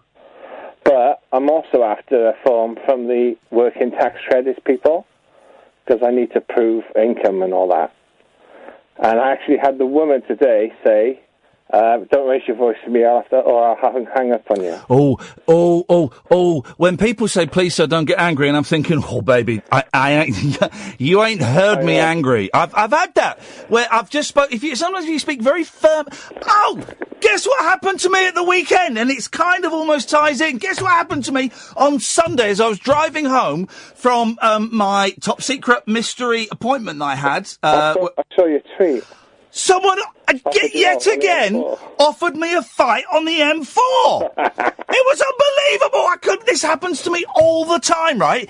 So I was driving in the fast lane of the motorway because I was overtaking, and a car was right up my jacksie, right? It was a little boy driving daddy's car, right up my jacksie, right?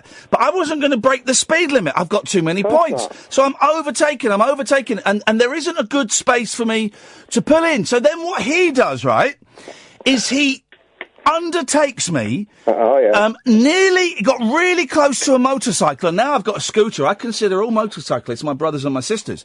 Got really close to a motorcycle, and then undertook me, and then got in front of me and zoomed off, right? So I beeped him and flashed him. Then we got into some traffic, right? And I've got this great thing I do. It's a great thing I do, right? I pulled up beside him. I just bibbed the horn just a little bit so he'd look over, right? And I didn't even look at him.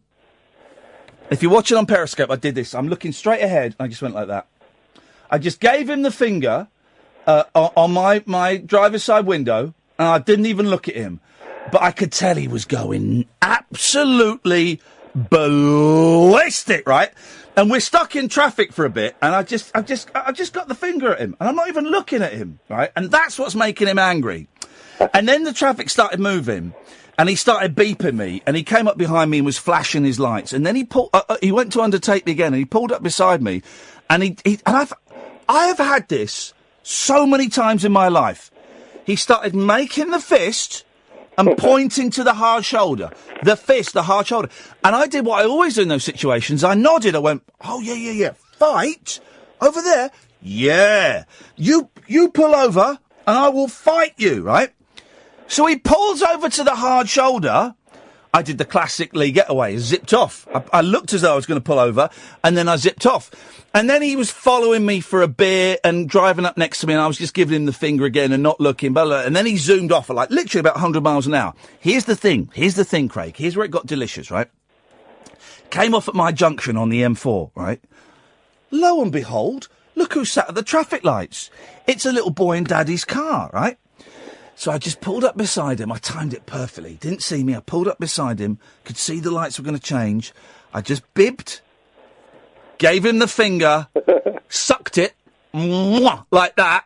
And I zoomed off and he went the other way and I went, what? Beautiful. Beautiful. So I won that, Craig. I won that fight. Do you know what winds drivers up more than the finger? Yeah. Blowing them a kiss. Yeah, blow him a kiss. What I often do is I pretend that I'm insane and I just start laughing like uncontrollably. Oh, and so they think, shit, this guy's absolutely insane. Or what I do sometimes, if it gets a little bit hairy, is it does occasionally, and I think, I could be a Kenneth Noy here. You know, I don't mean to make light of it. I could get murdered.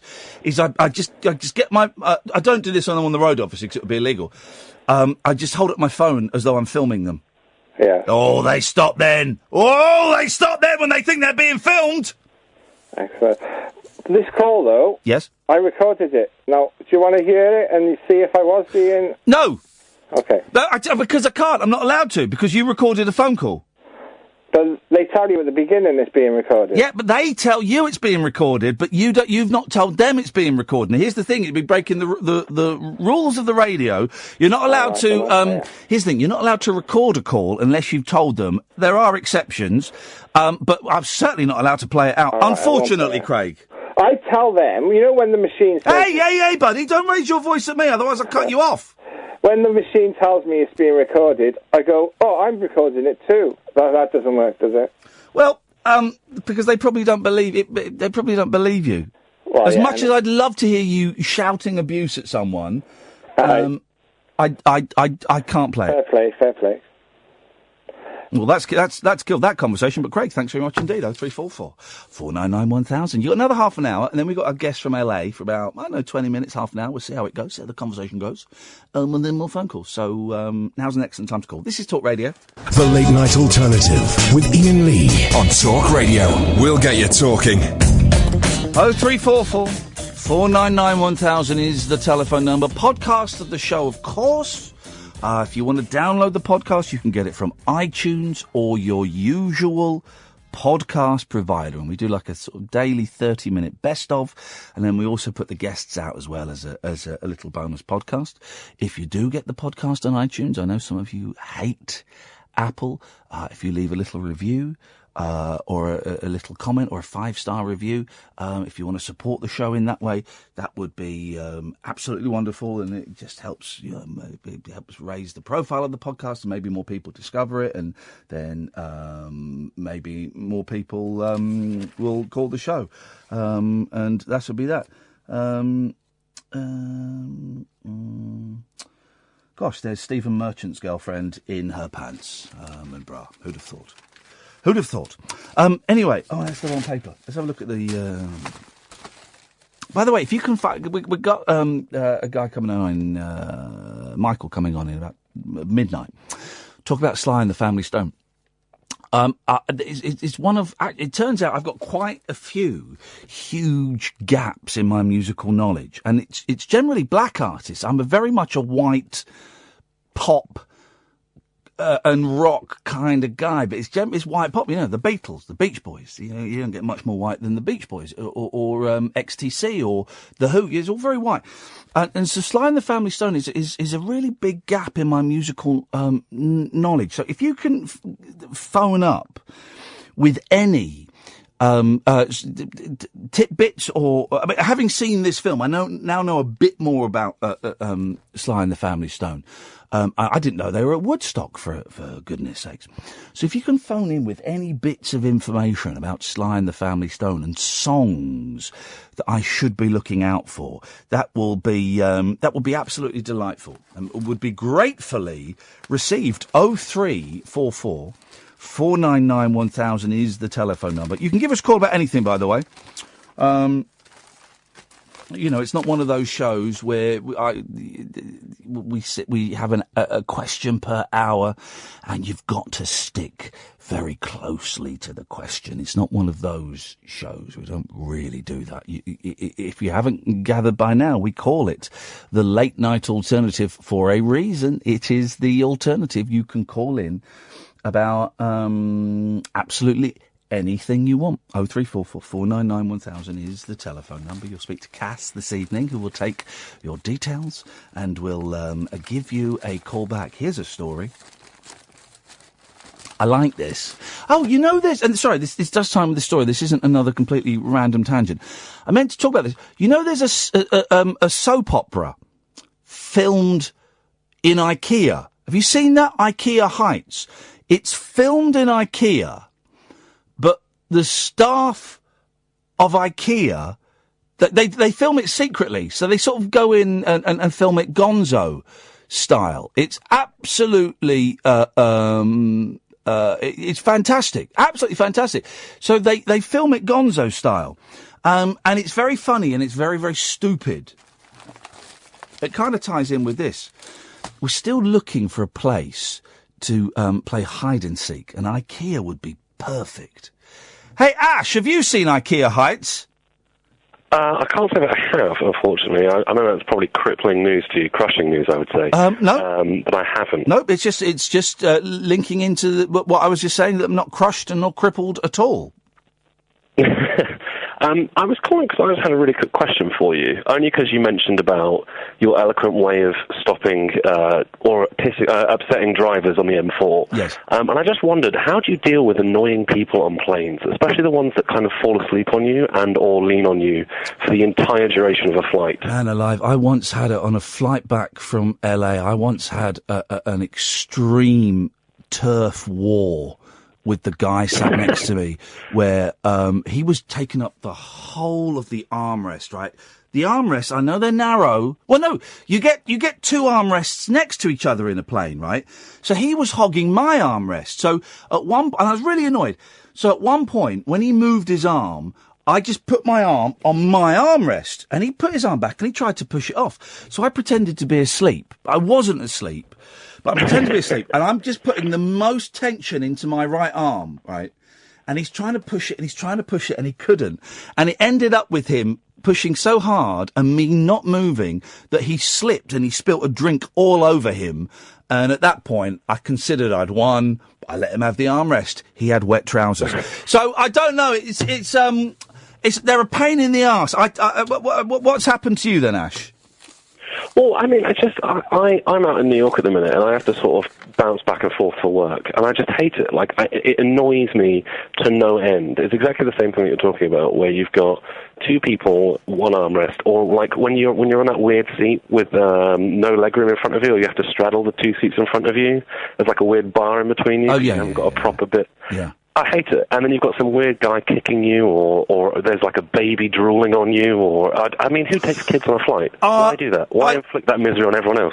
No, I disagree with you there strongly, because I do that. I've got no problem, and I've never had a problem with babies crying on a flight or kids making noise on a flight. I've not got a problem with that at all. I think kids making noise is all right, but I feel like if you're bringing a brand new human on a plane that's never seen one and can't understand what's going on and can barely see in front of it, yeah, I mean that must be terrifying. Why is it terrifying? They don't know any different. It's not terrifying. They don't know they're up in the air. I mean, but if I was a tiny human, I would be worrying about all of the noises and the fact that your ears go weird with the pressure. I don't know if I could handle that as a small baby. Yeah, but you were a baby once, and you made noise, and you cried, and you probably annoyed people and were sick on people.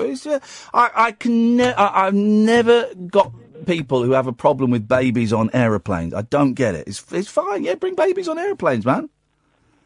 I think it's maybe when you become a parent, your view changes. Nope. I've always thought that. Ash. I was a baby once, and I used to cry and scream and sick and puke and shit everywhere. Fine, bring a baby on an aeroplane. I've been on before I was a parent. I've been on aeroplanes where there's babies, and you can see that the parents are stressing. And I've gone up and said, this is when I became an uncle. I've gone up and said, listen, you don't know me, but if you want, I don't mind taking the baby and walking up and down the aisle for a little bit with it. I've done that, not a problem. Love it. I mean, that's genuinely quite kind of you. I think you maybe have more patience, and this may sound ridiculous to say that you have more patience, but I think you might have more patience than a lot of regular people. I was once on a flight where parents handed out these bags to everyone around them, including me, saying, it's our child's first flight, we're sorry, here's some earplugs and some sweets, which I thought was really sweet. And the child actually was really quiet the entire way, but I just thought that was a really nice touch. I have no reaction. I'm thrilling you with this fascinating. No. I've no reaction to that. I think that's a bit weird. I never forget we took our kids on a flight to Greece, and Margaret from The Apprentice was on, and she gave us the filthiest look. And I thought, up yours, Margaret. No, I mean the thing about flying is I don't like it. I'm not one of these people that gets a thrill out of flying. I hate it. I'm not as scared as I used to be, but it completely knackers my ears. And I just watch films and listen to my iPod and pray that we don't crash, and that's it. It's nothing could make the flight worse than the actual flight itself. That's entirely valid, unless there is a man having an armchair war with you. Yeah, well, which that was kind of good. That was kind of good. Ash, thank you very much for that. 0344 499 1000 is the telephone number. I'll do this story about John Lewis in a second. This is Talk Radio. The radio show for people who know the best part of the day is the night. The Late Night Alternative with Iain Lee on Talk Radio. We'll get you talking. 0344 499 1000 is the telephone number. Someone on Periscope saying, anyone remembers Caesar the Geezer? We had him on the show. A few weeks ago. So here we go. Finally, eventually, an hour and 45 minutes into the show, some peace, so I can do some stories from the newspapers. Thanks, guys. Trying out a mattress normally involves an awkward lie down inside the shop. Right, why is it awkward? You're supposed to, if you're testing a mattress, you're supposed to lie on it for at least 20 minutes before mattress is a mattress, isn't it? But John Lewis is taking the experience to a whole new level. The chain is planning to open furnished apartments at major branches this autumn, where shoppers, here we go, can stay the night to test out products. Its plans were revealed by new managing director Paula Nichols, the first female boss in its 153-year history. What the hell? They bring a woman in and she's letting people sleep in the beds? This is crazy. Whose voice was I doing? What the hell? This is crazy. I'm doing someone's voice there and I can't think who it is. I'm so good at impressions. I'm doing someone's voice and I know it's someone, but I just don't know who it is. Because that person wouldn't know. The first female boss in its 150-year history. What the hell? We got a woman in, and this is crazy. We are not just selling you a mattress, we are selling you a perfect night's sleep. The woman is an utter genius. Utter genius. No, not Bones from Star Trek. No. It's gruffer than Bones. What do you mean, Jim? That's Bones. It's not bad. And there is a difference in my head. The Residents... I'm totally doing this. I'm totally going to go and sleep in John Lewis. I'm sleeping there. I'm going to sleep in John Lewis, and I'm going to do something rude in the bed. The Residents, as the apartments will be known, will launch in Oxford Street, London, Liverpool, and Cambridge, in a bid to attract Generation Bent, more like. I don't even know what that means. What do you mean? John Lewis also plans to increase online sales, who cares, and sell furniture that can double up. Huh? Such as kitchen tables that turn into desks. Here's a thing. You know a kitchen table? It's a table. You know a desk is a table. A kitchen table is already a desk. I was sat at my kitchen table, stroke desk, earlier on today, doing some work on the computer. You could turn kitchen. The closest we had in the olden days, of course, was you'd have like a little crappy little table that you could take the top off and turn it round, and it was green baize underneath. And it was a card table. But kitchen tables are already desks. Why would you want a table that doubles up into what? Another table? Are you stupid?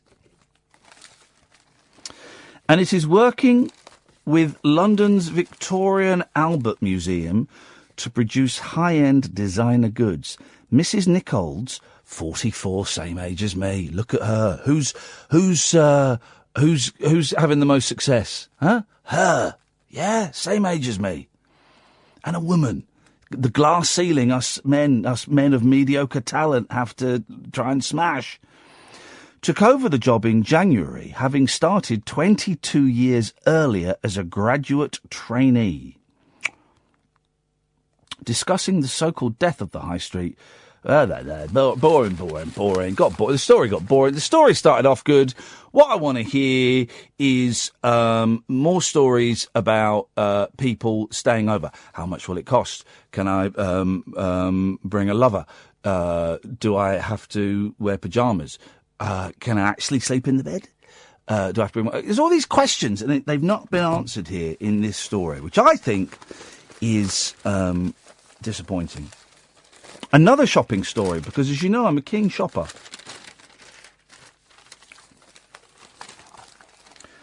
Someone has complained, right? Someone has complained about something, and it annoys me. This is what they've complained about.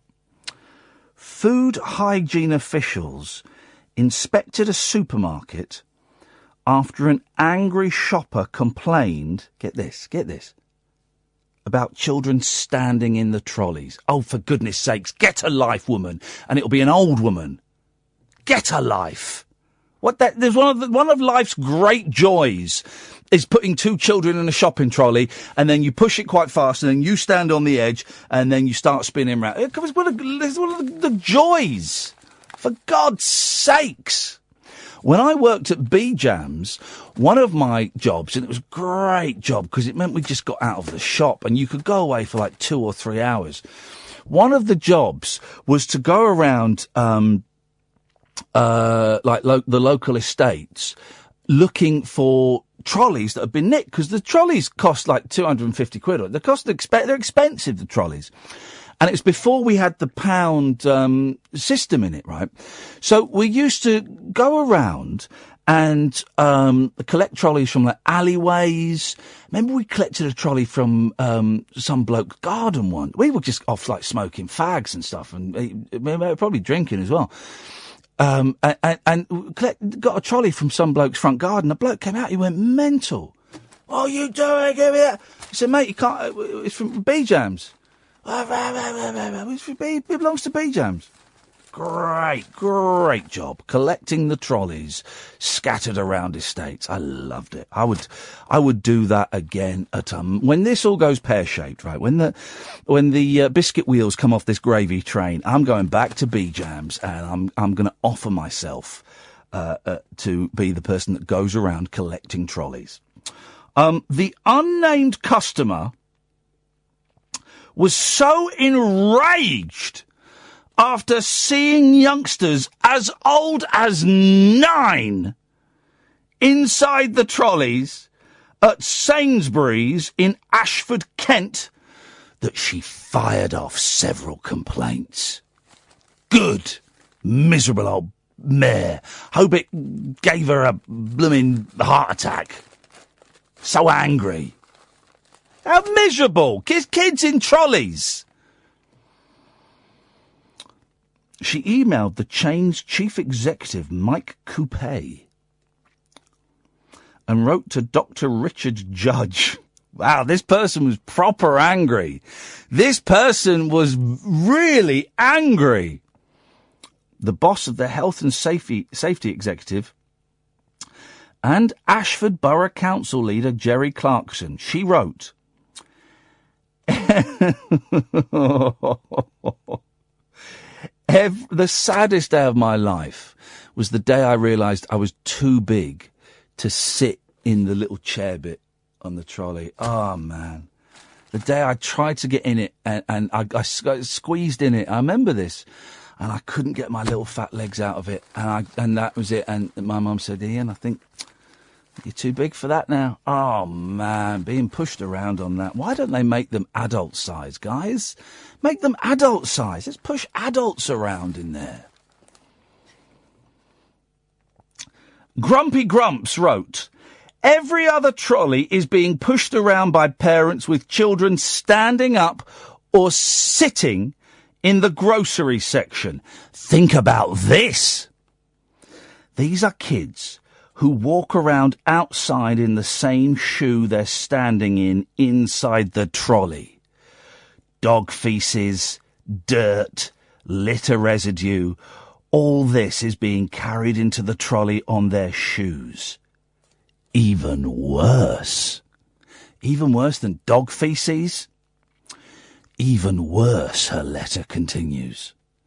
We frequently see kids in the trolley picking their noses or shoving food in their mouths. Why are Sainsbury's allowing this to happen? Because Sainsbury's have got a sense of joy. Sainsbury's have got a sense of a life about them. You see, adults picking their... I pick my nose. There we go. Let's come out. All right, loud and proud. If you pick your nose, then loud and proud say, yeah, hell yeah, I do it. I pick my nose. Sometimes I need to. Sometimes I do it because I enjoy it. It's satisfying. Hell yeah, I pick my nose. God damn it. And the eating in, I'm not really keen on people eating in supermarkets. And I only did it once when it was when we were in New York and it was so hot and I was so thirsty and I got some drink and I opened the drink before I paid for it. I mean, I paid for it, but that's the only time I agree with her. I agree with her on that. Walking around eating the food, and I know you're going to pay for it, but that's a little bit, although I'll have a cheeky grape. If I'm walking past the grape section, I'll have a cheeky grape. Of course I will. Of course I will. I'll have a grape or two, maybe 3. Oh. Is that shoplifting? Ashford Borough Council environmental health officers visited the supermarket last week. A spokesman said, the council and Sainsbury's would like to remind parents and guardians to use trolleys responsibly. No. Use trolleys irresponsibly. Please, for the love of all that is holy. Use trolleys irresponsibly. Miserable old so-and-so. For goodness sakes. Dear listener, we have got a guest coming on after the news. He is going to be coming on from Los Angeles in California to talk about a brilliant film he's made. I really enjoyed it, actually. I read a review of it that was great, and I got in touch and said, oh, fancy coming on the show and talking about it? And he sent me a link to watch it. It's absolutely brilliant. It's about Sly and the Family Stone. It's called On the Sly. And we'll talk to him for a little bit. You can still give us a call, though, 0344 499 1000. You are listening to me, Iain Lee. This is the Late Night Alternative on Talk Radio. Talk Radio. Dear listener, you can still give us a call, 0344 499 1000, or you can just sit back and enjoy the chat with my next guest. I think you're going to enjoy it. It's a really, really good film. I absolutely loved it. Yes, I'm Iain Lee. This is the Late Night Alternative. You're listening to Talk Radio. The Late Night Alternative with Iain Lee on Talk Radio. We have ways of making you talk.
Here's the thing, right? I didn't know much about Sly and the Family Stone until I saw this film, and I am intrigued.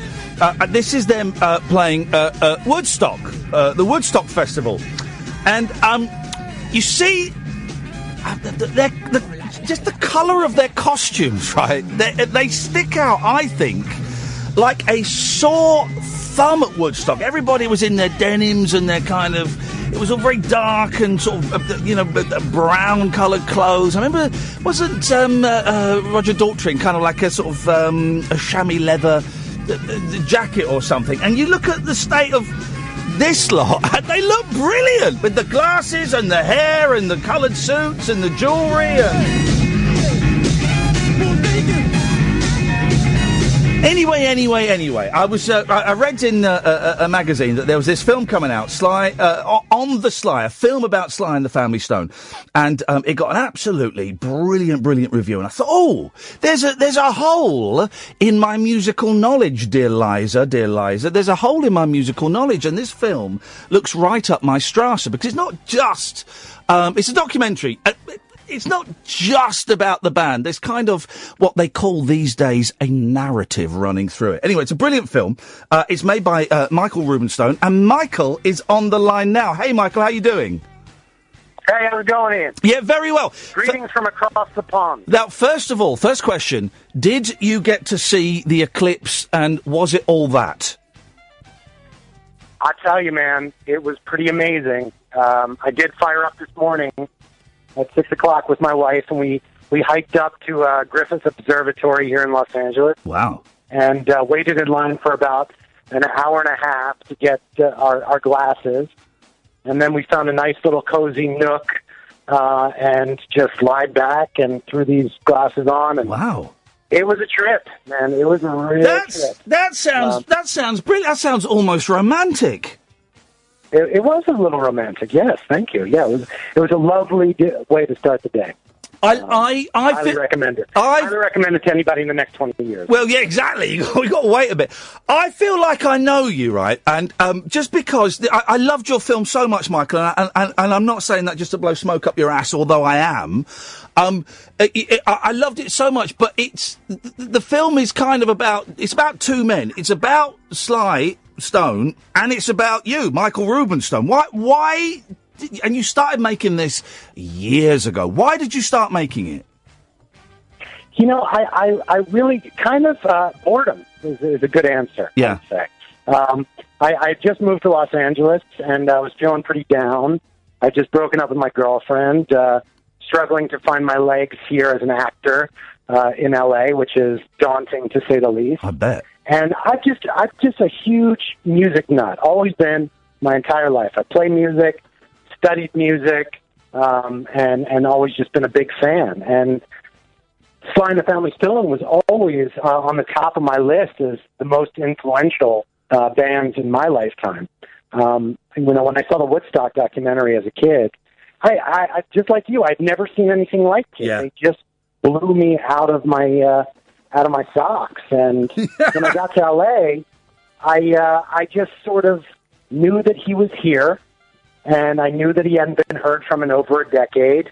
And I was sitting around unemployed and just thinking, what could I do that would interest me? And really just rented a camera and just started asking people on the street and in small circles, have you seen Sly Stone? Do you know where he possibly is?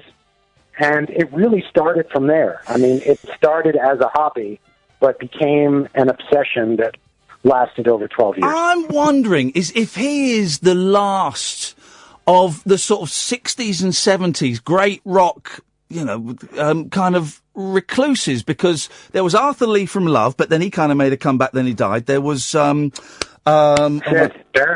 Barrett, thank you very much indeed. Of course, he was, then he died. I don't know if there are any more recluses out there from that era. I don't think there's anybody that is, that was at the height of fame that Sly Stone achieved. Yeah. And, I'm sure there's quite a few musicians that kind of kept to themselves, but in terms of rock and roll recluses that, saw, just glimpsed the heavens. Yeah. And then fell from grace. There's nobody like him. I'm trying to tread really carefully, Michael, because I don't want to give away any of the films. You know what I mean? And I appreciate that. So I'm sort of treading carefully around this conversation. Yeah. But it is a hunt for him, and it goes on for years and years. I mean, from beginning to end, it's about 10 years, isn't it? That's right. Yeah. That's that's incredible. Did you at any point just write it off and go, nah, this ain't working. It was a nice idea, but as a movie, it's just not panning out. Many times. I mean, there were so many times where I was ready to throw in the towel. Yeah. And there was also a lot of times where I thought I had a brilliant film. And then I was like, oh no, this is crap. And, and there was a lot of times when I did not include myself in the film. I sort of said, let me just make this a straight ahead documentary on the band. Who the hell am I to put myself in company with this genius? Yeah. But the more I looked at the footage, the more I saw these sort of storylines that kind of paralleled themselves in this weird way. Yeah.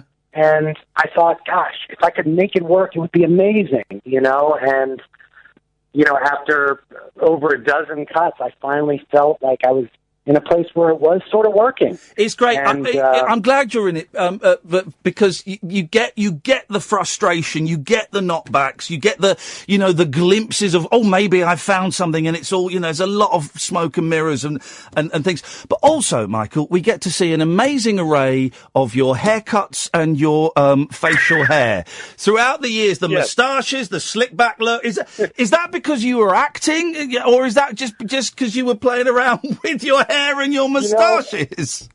I always do have quite a flair for playing around with my facial hair and hairstyles. Yep. However, I was actually filming a film for the bulk of the shoot, and then had to do reshoots on it where I played a porn star. Oh, right, film. yeah.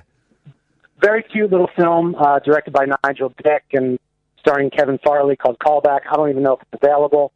But very fun little film. But I have this kind of ridiculous mustache, and during a lot of the filming of the documentary, I'm rocking the stash, and it looks pretty good. I'm happy with it. It does look good. It does look good. There is in a 70s porn star kind of way. Did you say the guy directing it, his last name was Dick? Yeah, Nigel Dick. There you go. You see, it kind of directed. He's an English filmmaker. He did a ton of music videos with U2. Oh, wow. Britney Spears, a bunch of people back in the day when music videos were all the rage. There is some... Great guy. You talk about music videos, obviously kind of Sly and the Family Stone were around pre-music videos. There's you got some great footage of them on TV and in concert in there. Was that must have been fun, hunting that stuff down? Oh, yeah. I mean, but it was challenging, because you have to remember, when I started making this film, this is 2004, 13 years ago, there was no YouTube. There was nothing like that. Yeah.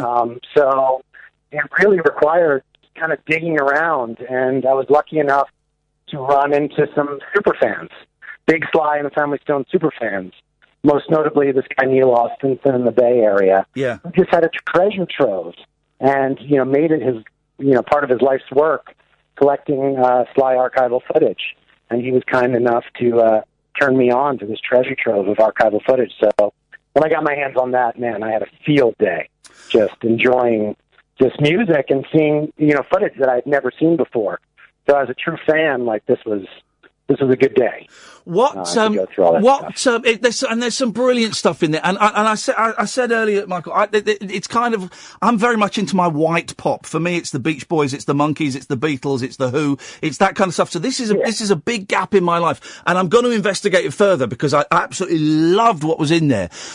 The sad thing for me is you see all this beautiful footage of them, as youngsters in. First of all, that recording of him as a kid from the 50s when he's like 9 years old or something. Yeah. Wow, man, Mhm. what a voice! Oh, unbelievable! And you could tell right from the get-go his gospel roots. Yeah.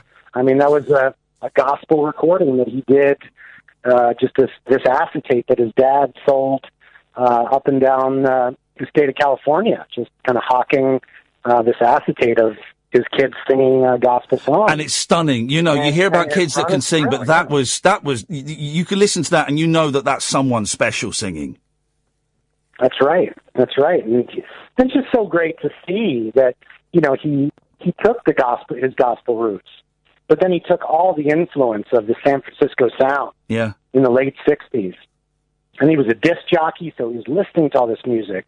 He was a producer, so he was producing, early demo sets of the Great Society and the Charlatans and the Warlocks who became the Grateful Dead. Like, he was working with these guys as a producer. So you can see all these influences that he took and molded and shaped in his genius mind. And that was a direct result of the Family Stone. There's some lovely, lovely clips of him on. I'm a bit obsessed with Dick Cavett at the moment. We never got Dick Cavett over here, but he seems to pop up in so many music documentaries. So I've just ordered a Dick Cavett box set. But there's some great, little clips of him as well being interviewed. He's obviously a very funny, very, very intelligent man. And then you see him in his last public appearance. Is it at the Grammys? That last public appearance. Yes. Well, there was his last public appearance when I first started was at the Rock and Roll Hall of Fame. Rock and Roll Hall of Fame, in sorry. 1993. Yeah. When he said, "See you soon." But I guess his last major public appearance of recent years was at the Grammys. And you just see, that, and again, I don't really know a lot about him. I'm guessing there was a lot of cocaine going on because you see the ravages that you can only get from cocaine or crack or whatever it might be. You see this wonderful, beautiful, talented man, and then you kind of see a skeleton of a man. Yeah. Look, anybody that survived that era and came out of it certainly had to go through whatever they needed to go through in order to get to the other side. Yeah. And I honestly don't know if Sly ever got to the other side. I think he's still struggling to find his voice again in a weird way. And look, telling the Sly and the Family Stone story is challenging. Yeah. It is the story of Icarus. It is the story of the church boy who did fly too close to the sun and his wings melted and, but he saw the promised land and then sort of fell into the sea. I tell you what's great, Michael. One of the great things about it is you get to interview the other members of the Family Stone, and they seem to have a real affection for you. Yeah, and look, everybody that I met opened themselves up to me in a way that was very, very personal. Yeah, and the story is very personal to them, and everybody that has had encounters with Sly Stone remembered those encounters very well and were able to communicate them with me. So I'm very grateful to everybody, the band members, friends, music industry associates, everybody was very forthright in sharing their story. Do you still speak to the band members? Do you ever email the sister or say, hey, how's it going? Just checking in. I do. How cool is that? They're great, and I mean, a lot of the people in the film, most notably, David Kaperlik, who is Sly's manager. Oh man, oh God, I'm glad you made. He's the 84-year-old or something. He's Sly's former manager. Absolutely bonkers, but wonderful. Oh man, it's one of the greatest pieces of cinema verite. I just can't believe it's in my film because it's just the most beautiful piece, and it's an expression of who David was. Yeah. And we just lost him a few weeks ago. Oh, really? That's a shame. He seemed like such a wonderful character. Just amazing guy. He died on the 4th of July, and I wouldn't have had it any other way, and he changed my life, and we were very close up until his dying day. And, so a lot of these people really did change my life in a lot of ways. And I carry that with me. And I certainly still carry the music with me wherever I go. It's because this music is just remarkable. Yeah. And it's very easy. Go on. Yeah. Yeah, no, I just, I really did make this film because, I really felt that if you listen to this music every day, your life's going to be a little bit better, and you look at the world a little bit differently. Sly was talking about everyday people, and he was saying, you can make it if you try. It was almost like he was talking to me throughout without even talking to me, and I feel like even though, his appearances in my film are very erratic and very strange, his presence is always there, and his music is always there, and his poetry is always there. So I'm hoping that is conveyed in the film. Oh man, I tell you what, it is conveyed, and your passion for it is infectious, and that comes over, and it's a word that is used too often these days. But there is a real we get to share your personal journey throughout this film, and it's a joy. How does it? Yeah, well, thank you, man. Like sometimes, with films like that, I'm not even crazy about films like that sometimes because, the narrator can be kind of annoying. Yeah. And look, I'm sure for some people, I'm not your cup of tea. I may totally annoy you in the film, but I'm still going to be me. And for anybody that's ever been obsessed with a band and always wanted to think, where are these guys? I wish I could go and track them down. This is the film for you. It's from the perspective of a super fan that just wants to get to the bottom of what happened to this band and where did they go. What happens? What happens now with for anybody? What happens with the film now? Is it going to be released? Because people will want to see it. Is it going to get a distribution deal? How does it work these days? It's very confusing, and I'm still learning, man. This is my first film, so I'm figuring it out as I'm going. But ultimately, yes, we'd love, I want the whole world to see this film. Yeah. That's the goal. And distribution in the U.S. and then internationally is a part of that process and getting the film out there. But right now, I'm very content just kind of playing these different festivals and getting the word out and building momentum. So hopefully someone will see my vision and see my film and I'll be a music lover or a Sly lover and want to buy it.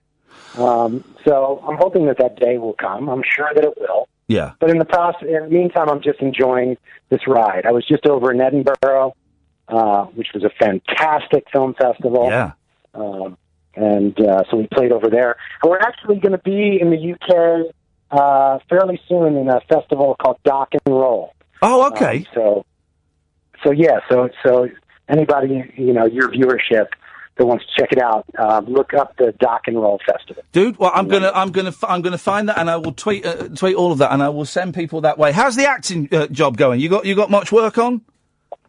Yeah, I still do act. I do much more voiceover work these days. That's really been my my bread and butter, and I really do enjoy that work. And I use quite a bit of the voiceover in the film, which I'm really proud of.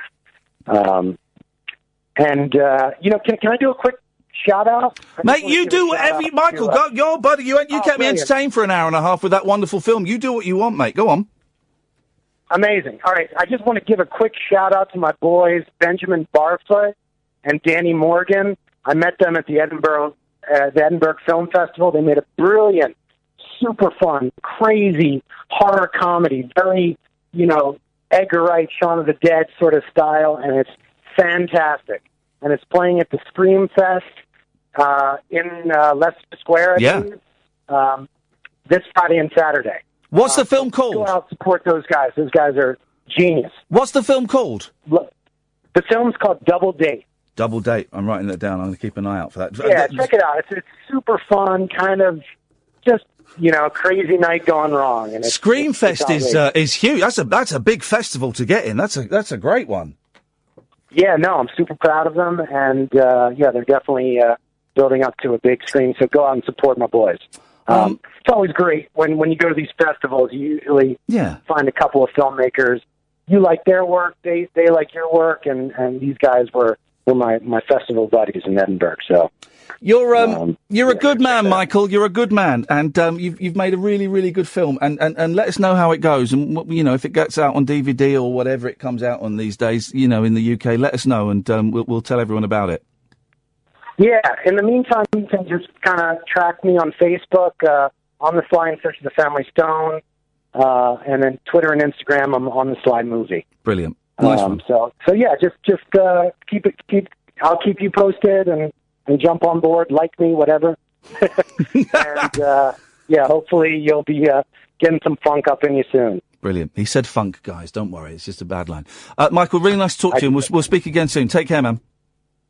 Cheers, Ian. Thank you very much, Ian. Michael Rubenstone, the film On the Sly. It's such a good film, and I'll find out. I'll have a little Google later on, and I'll find out exactly where and when it's playing in London, and I will send you in the direction, because it's just joyous. Right, okay, onwards and upwards, dear listener. 0344 499 1000. Another 30 odd minutes of this guff. Do you want to give us a call? This is Talk Radio.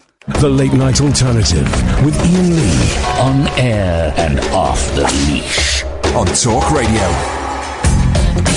At On the Sly Doc is the Twitter feed if you want to follow that. What a nice man.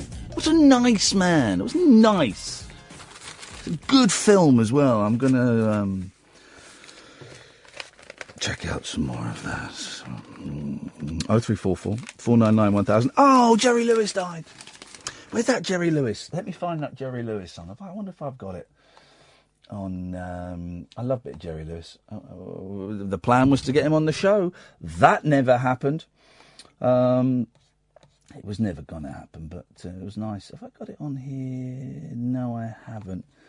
What was it? This is great if I can find it.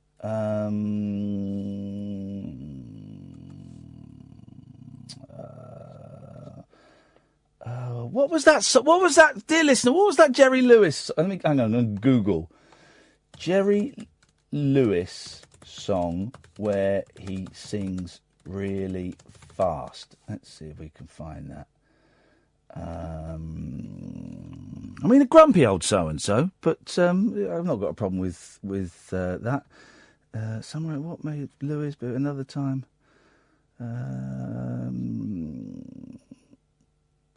Oh, no, that's Jerry Lee Lewis, you idiots. Don't give me Jerry Lee Lewis. I want Jerry Lewis. I can't find it. That's the... Here endeth the Jerry Lewis tribute part of the show. That was the Jerry Lewis.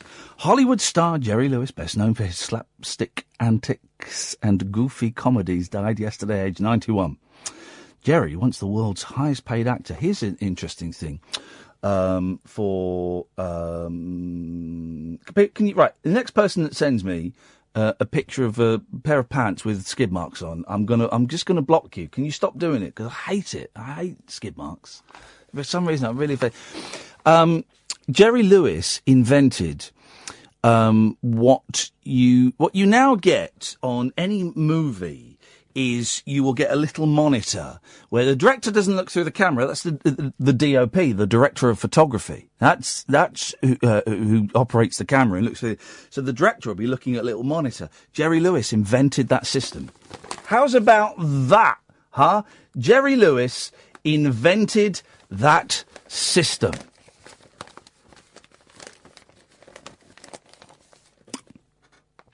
Jerry, once the world's highest paid actor, was at his Las Vegas home. In a statement, his family said legendary entertainer Jerry Lewis passed away peacefully today of natural causes at 91. Lewis appeared in more than 50 films, 16 of them with Dean Martin in the 1940s. Lewis's most famous films include The Nutty Professor in 1962 and 1982's The King of Comedy. If you've never seen that, oh man, I love that film. I went to the cinema to see it about 6 months ago. Jerry Lewis, Robert De Niro, and it is just directed by Scorsese. It's such a great film. so good. Go out and buy it on DVD and watch it and watch it and watch it. It's just wonderful. The King of Comedy, which saw him play a talk show host stalked by obsessed fan Rupert Pupkin. I'm Rupert Pupkin. Played by Robert De Niro and included a fleeting appearance by punk legends The Clash. Well, that's an odd thing to mention. Yeah, The Clash are in it, but literally for like a second. In 1995, Jerry became the highest-paid star in Broadway history as Mr. Applegate in the musical Damn Yankees. Twice married Lewis, raised $2 billion.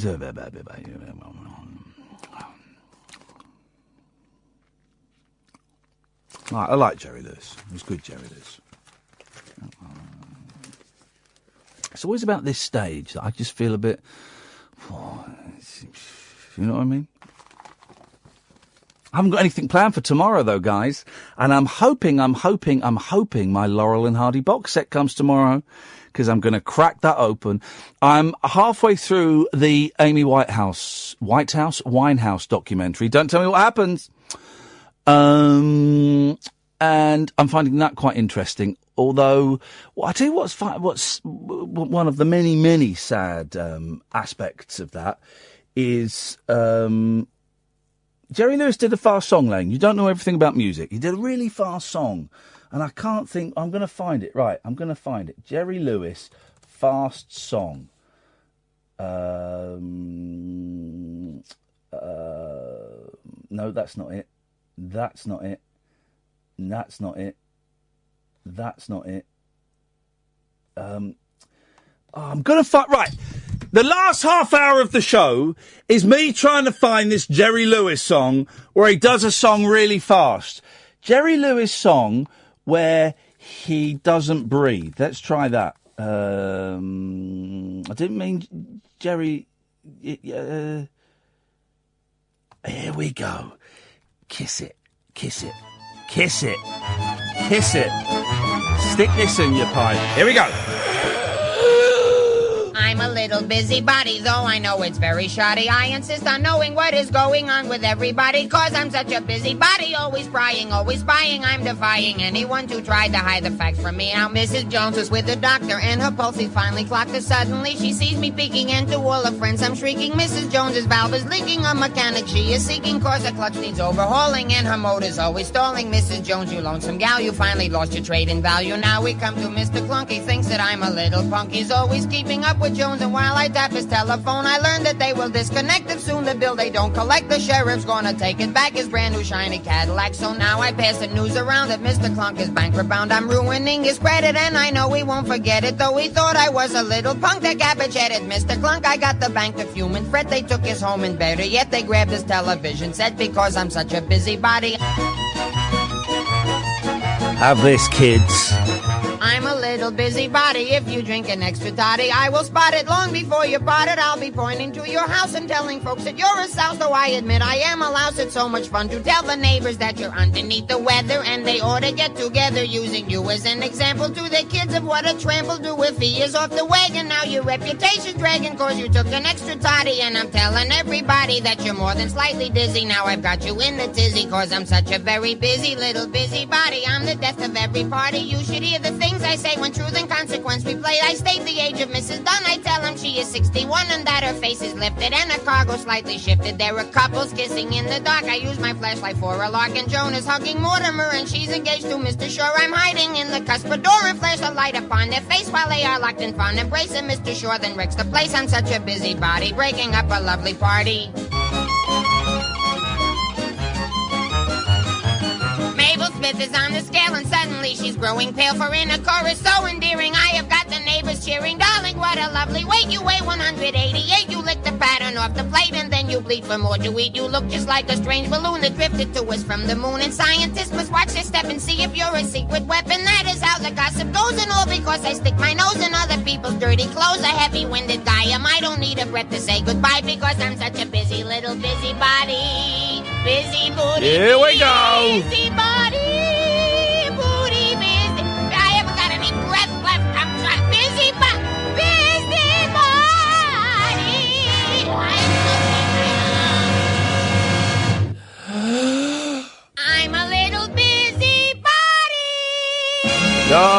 Mr. Jerry Lewis. Yes, sir, Mr. Jerry Lewis. Yes, sir, Mr. Jerry Lewis. Here's the question that the hardcore fans are wondering. Now that he's died, can we get the clown that... Was it the clown that cried or the clown that laughed? He made this film in the mid-70s, right, that was so appalling that he banned it from being released. He banned it from being released, right? And here's the story of the film. He plays a Jewish clown who gets sent to a concentration camp, and he is persuaded by the Nazis. Get ready, guys. This is... he gets persuaded by the Nazis to, as the clown, lead the children into the gas chamber. Now, that's a film that he made. He made that movie... And then afterwards went, I don't think we should release this. And there are snippets of it. Bizarrely, one of the few people to have seen the film is Harry Shearer from Spinal Tap and The Simpsons. And he said, it's a stinker. But now that he's gone, I mean, he was the only one. I'm expecting that HMV will have that on DVD on Monday. That's what I'm thinking. 03444 499 1000 is the telephone number.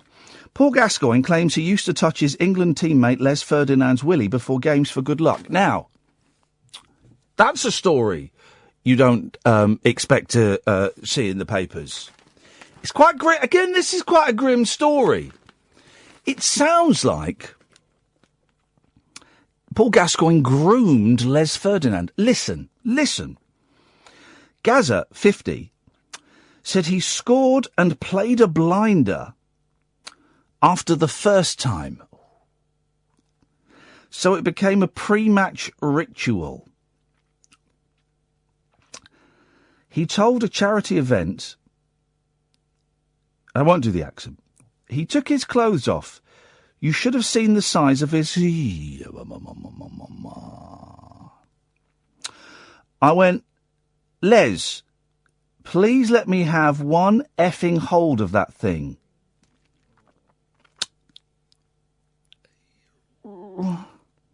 Leaves a bad taste in my mouth. I went out and played a blinder.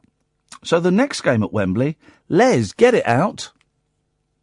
The pair played for England together between 1993 and 1998. When the Sun asked Les, 50, about the tale, he said of Gaza, he was away with the fairies, that one. So we just don't know. We just don't know how true that is. But golly gosh, doesn't that sound unpleasant? Imagine. Have I ever held another man's willy? I've as a parent, I've obviously, I've touched my children's willies in an appropriate way when they were babies. I don't think I've ever. You would remember something like that, wouldn't you? You would remember something like holding another man's penis. So I'm going to go out on a limb, and I'm going to say I don't think I've ever. I'm going to say I've never held another man's penis.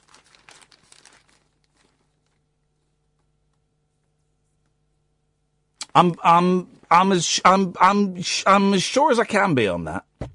But maybe it was so traumatic I blanked it. Oh, maybe it was so pleasurable I blanked it. I don't know. Let's take a quick break. This is Talk Radio. Unmissable late night radio with the original king of unconventional conversation. Make contact with Iain Lee. The Late Night Alternative with Iain Lee on Talk Radio.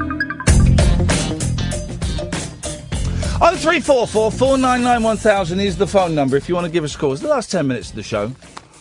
Tomorrow, Tim Heidecker and Greg Turkington on the show. Here's the thing. I went out and recorded it today, right? And they're so funny. And normally I would hand the data files over to Catherine Boyle to produce, but she's obviously bunking off. So I edited it, and I'm not very good at editing. I can do it, but it takes me ages, and you can quite often hear the cuts because I'm not very good at it. And I think I've bleeped out all this. I'm pretty sure I've bleeped out all the Fs.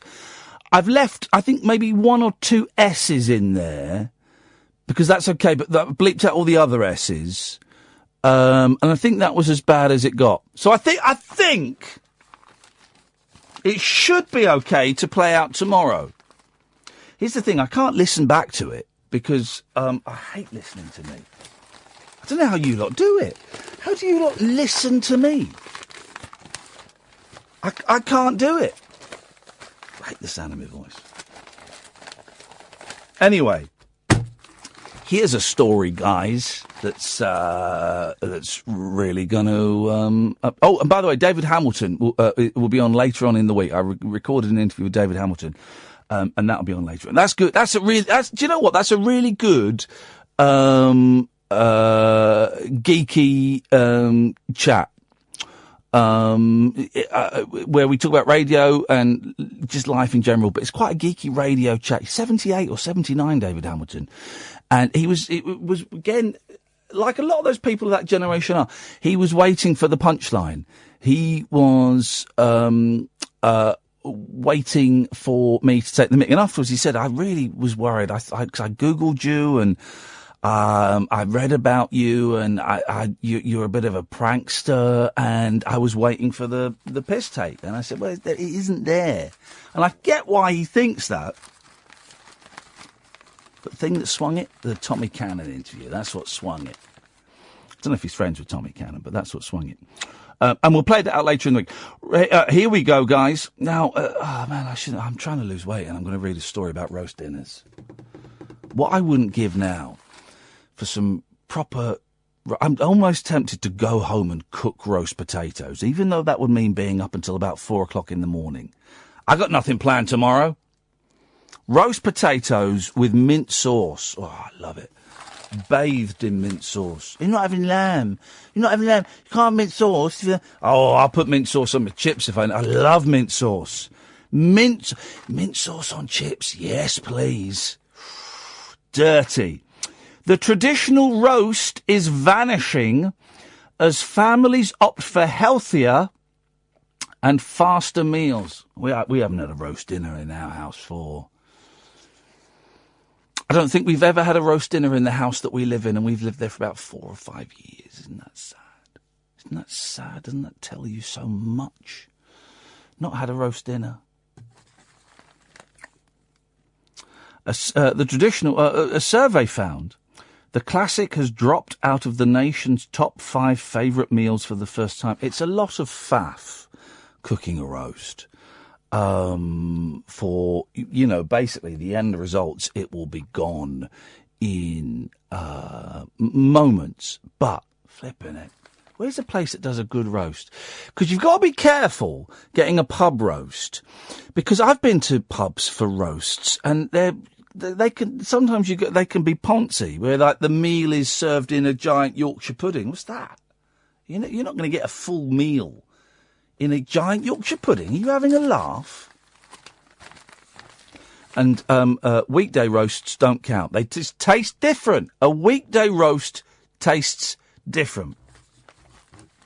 I shouldn't read this. I'm trying to lose weight, but its popularity tumbled by 11% in a year, The Grocer magazine said. It means Brits tucked into 157 million fewer roasts in the past year. That coincides with 1/5 of us saying we've cut our meat intake. I've increased my meat intake from 0 to shed loads of the stuff. I was a vegetarian for 26 years. And then about 3 or 4 years ago, I started eating meat secretly without telling anybody. And then one day I texted my wife and said, please don't ask me any questions, but tonight could you cook me a steak and we'll talk about it afterwards? Oh, man. It's like taking LSD. Seriously. I could see connections that previously had been invisible. It was wonderful. Wonderful. Vegans, I respect them. Couldn't do it. I love cheese too much. Oh, well, yeah, but cheese and dairy is harmful to cows. And do you know what? I'm prepared for a man to put a bolt through a cow's head, right? I'm prepared to drink the milk. I know it's cruel and stuff, but I'm sorry, guys. I'm really sorry. The grocer said, all right, grocer, meat's place at the heart of a roast dinner could be under threat as side dishes gain a starring role. What the hell? What idiot wrote this? And you're right, Jamie. Jamie is tweeting. Why would you rather every talk station going over the same subjects again and again? What would you rather? Or Iain Lee talking about roasts? I mean, guys, it's only because no bugger's phoning in. And some nights it's like that. Oh, phone in. And I know next week everyone will phone in and you just want to say hello to Kath. Oh, hello, Kath. I don't want to speak to him. I just want to say it's good to have you back. He was a bit lost without you. That Friday pre-book show was a car crash. He won't admit it, but it was a car crash. He won't admit it. In fact, he says he's going to do it again. Is that right? Oh, really? Oh, try and talk him out of it. It's a bad idea. The traditional meat and 2 veg roast could use a revamp. Revamp. What are you talking about, revamp? TV chef Rachel Green added, traditionalism is great, but the roast needs shaking up. Let me just say that sentence again. The roast needs shaking up. Have you ever heard a more dead sentence than that? It doesn't need shaking up.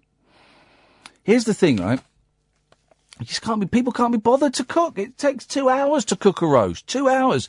And also it's 2 hours where, it actually involves, for the first 40 minutes of that, quite a bit of work.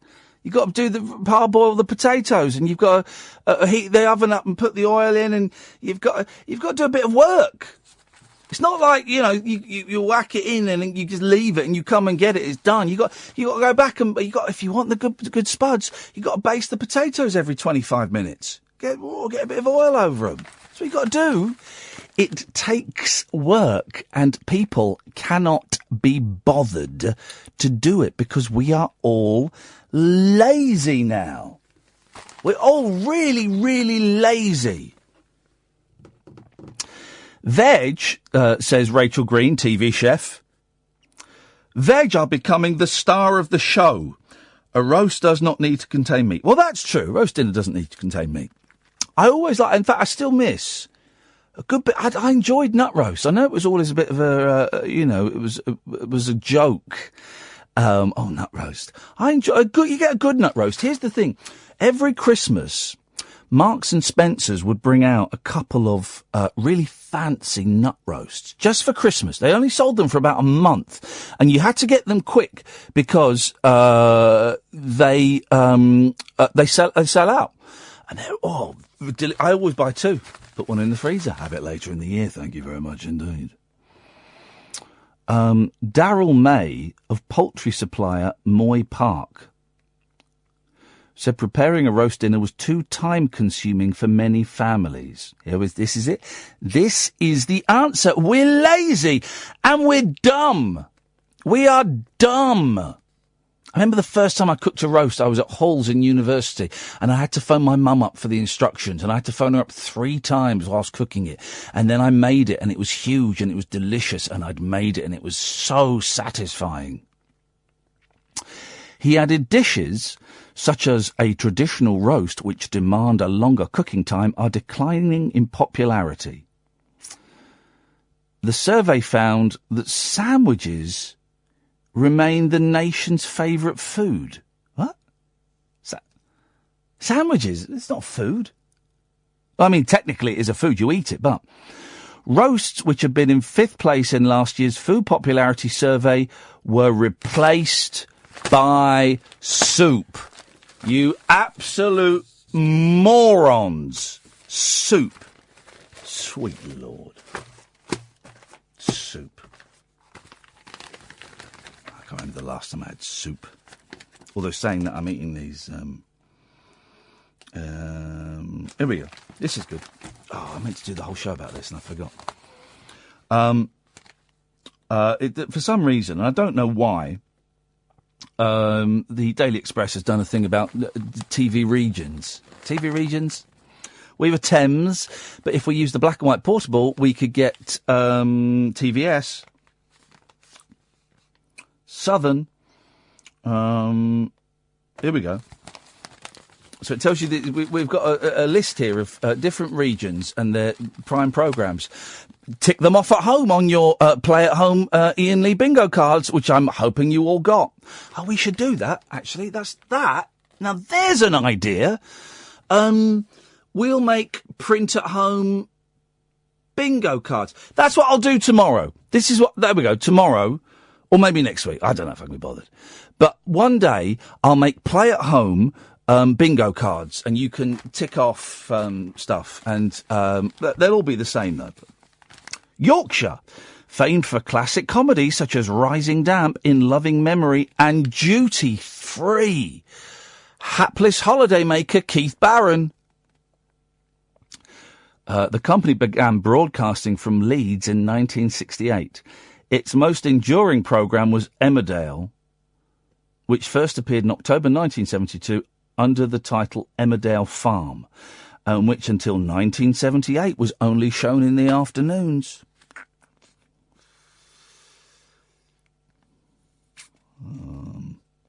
Actually, that's boring. That's boring. There's only 2 minutes left of the show. I'm going to have some boring things to fill. So,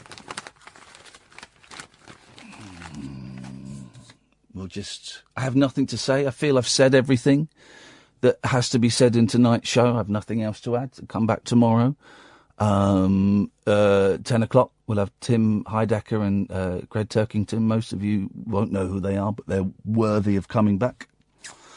So let us just, for the last minute or so, let us just sit in silence before we flick the switch, play some adverts, and then link up with TalkSport.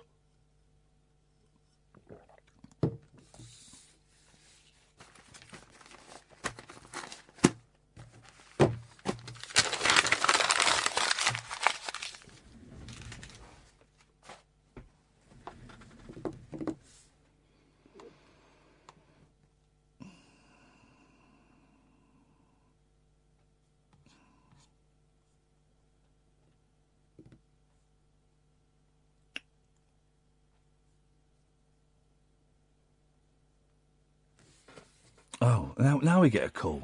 What do you want? We're sitting in silence. Dead air. No, you can't let that happen. I'm letting it happen. Let it happen. Sit silently. Don't do it. I'm doing it. No, don't do it. I'm doing it. Okay. Sit silently with me. No, stay there. Don't say anything. Don't say anything.